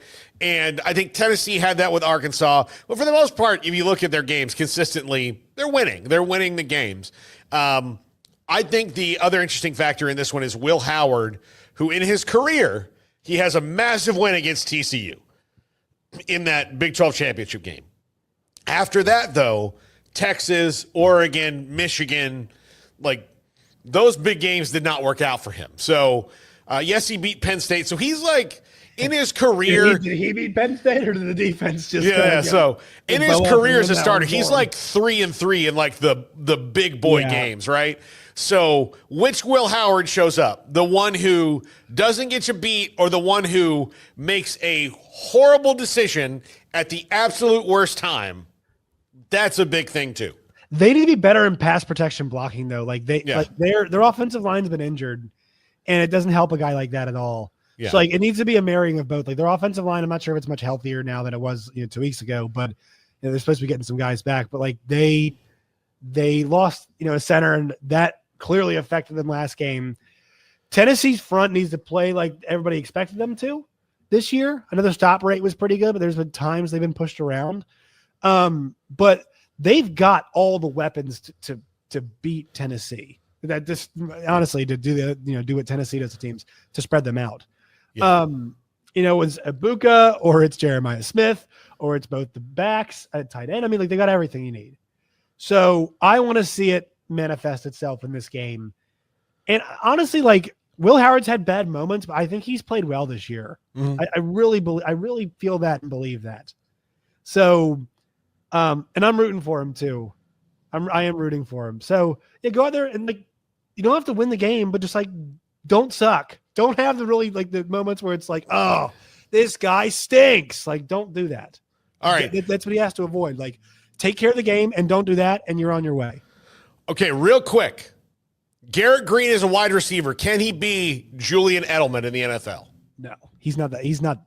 I don't think he's that athletic. Like, okay, he's athletic, but I don't think he's that. Like, Julian Edelman's like really quick. Garrett Green's more of a fluid runner, but I don't think he's like NFL. Like a lot of those, and I hate to just categorize them as white guys, but like a lot of those white guys, like it's like their quickness and there's like their cutting ability that kind of makes them so good. He's kind of more about fluidity, I feel like. Okay. Well, that's a fair assessment, Josh. Josh, happy holidays. Same Enjoy your trip home. Josh Neighbors, College Countdown. This is 365 Sports. Woo!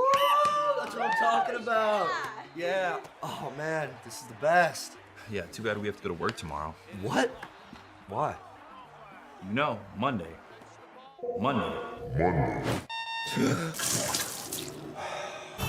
Where's my report? You millennials are all the same. You okay, Dexter? What happened? You need Sunday scaries. Screw you, Monday! Woo! Yes!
If your business is like most, you need things done quickly.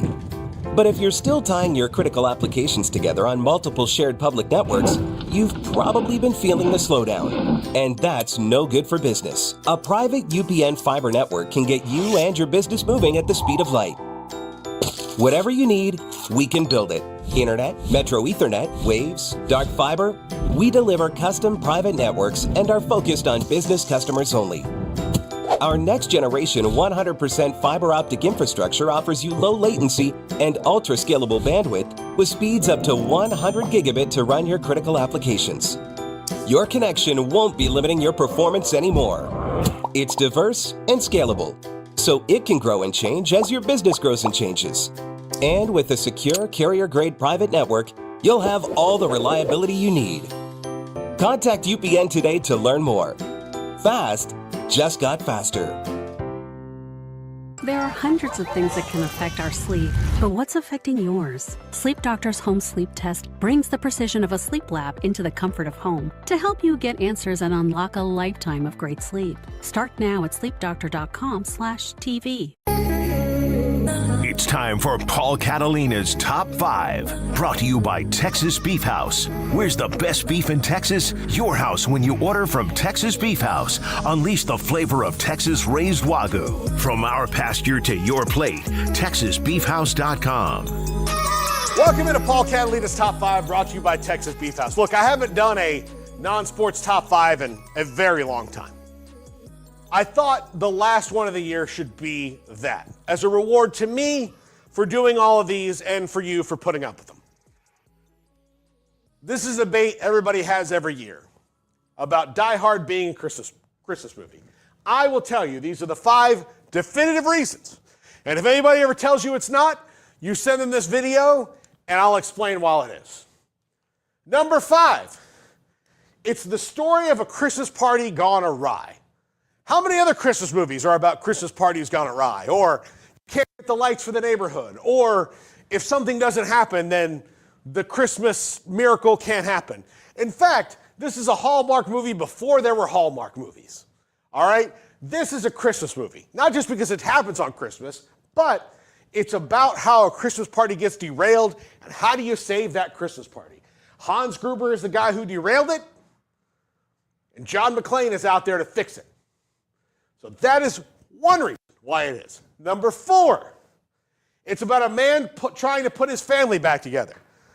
Who is John McClane? Just a simple cop from New York? He's going through some marital strife. Takes a trip out to the coast to see his wife and his kids and try to work out their differences and be a family again. Tell me any other Christmas movie that doesn't have that theme. That's almost all Christmas movies.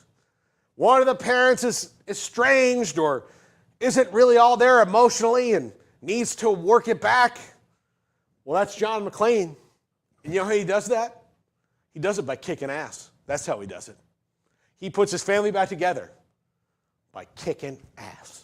Number 3, there's a Grinch. There's a villain. There's somebody who's trying to ruin everything. And in this case, it's Hans Gruber. He has a bunch of little, like Grinchling underlings, maybe more Nightmare Before Christmassy than Grinch, but still, there's someone trying to ruin everything. And he's got the blonde guy with the long hair who John McClane has to hang with that chain and who Carl Winslow shoots at the end of the movie. Like, there's that guy. There's the guy who's stealing all the money. There's all the weird terrorists. There's the guy he shoots under the desk. There's a lot of obstacles he has to go through, and all barefoot. Number 2, there's a Santa character. In every Christmas movie, there's either actual Santa or a character who acts as kind of a Santa character who makes things happen, who gives you your true north, your moral center. Well, here it is, Sergeant Al Powell, played by Reginald Val Johnson, who you know is Carl Winslow from Family Matters. But Sergeant Al Powell is John McClane's moral center. He's the one who points him in the right direction. He's the one who talks him down when he's really stressed out and about to give up. He's the one who's going to tell Holly and his kids that John really cared if something bad happens to him. Al Powell is Santa Claus in this movie, baby. He makes it happen, and he's the hero in the end. When one last terrorist gets out, and he overcomes his fear. Also, there's a really cool scene in this movie where he's getting food at a gas station for his pregnant wife, and gas is like 60 cents a gallon. Just wants to let you know what it was like in 1988. But Al Powell, Santa Claus character. And number one, there are Christmas miracles. And I say that because if you know the line, it's Christmas, Theo. That's Theo. There's always miracles. And that's when they got the vault open. But John McClane makes it through walking on glass without his shoes. He somehow avoids the explosion that he caused by swinging down that fire hose and shooting glass and getting through the window. Then saves Holly as John McClane grabs her watch that she got from Ellis and the partners for making the big deal as Hans Gruber plummets to the earth. Thus, our Christmas miracle, Hans Gruber loses, John McClane wins, Nakatomi Tower is saved, and so is Christmas. And that is why Hallmark is a Christmas movie. 5 reasons. I could give you 20, but I gave you the 5 definitive reasons that said Hallmark, that Die Hard, freaking Die Hard is a Christmas movie. Might as well be a Hallmark movie. Show it to your wife. If she says, no, this is no way like a Hallmark movie, show her this. Die Hard is the first Hallmark Christmas movie. That's what I'm saying. It's a Christmas movie. End of story. I don't care what anybody else says. I'm giving it science, baby. Merry Christmas, Happy New Year, and yippee-ki-yay!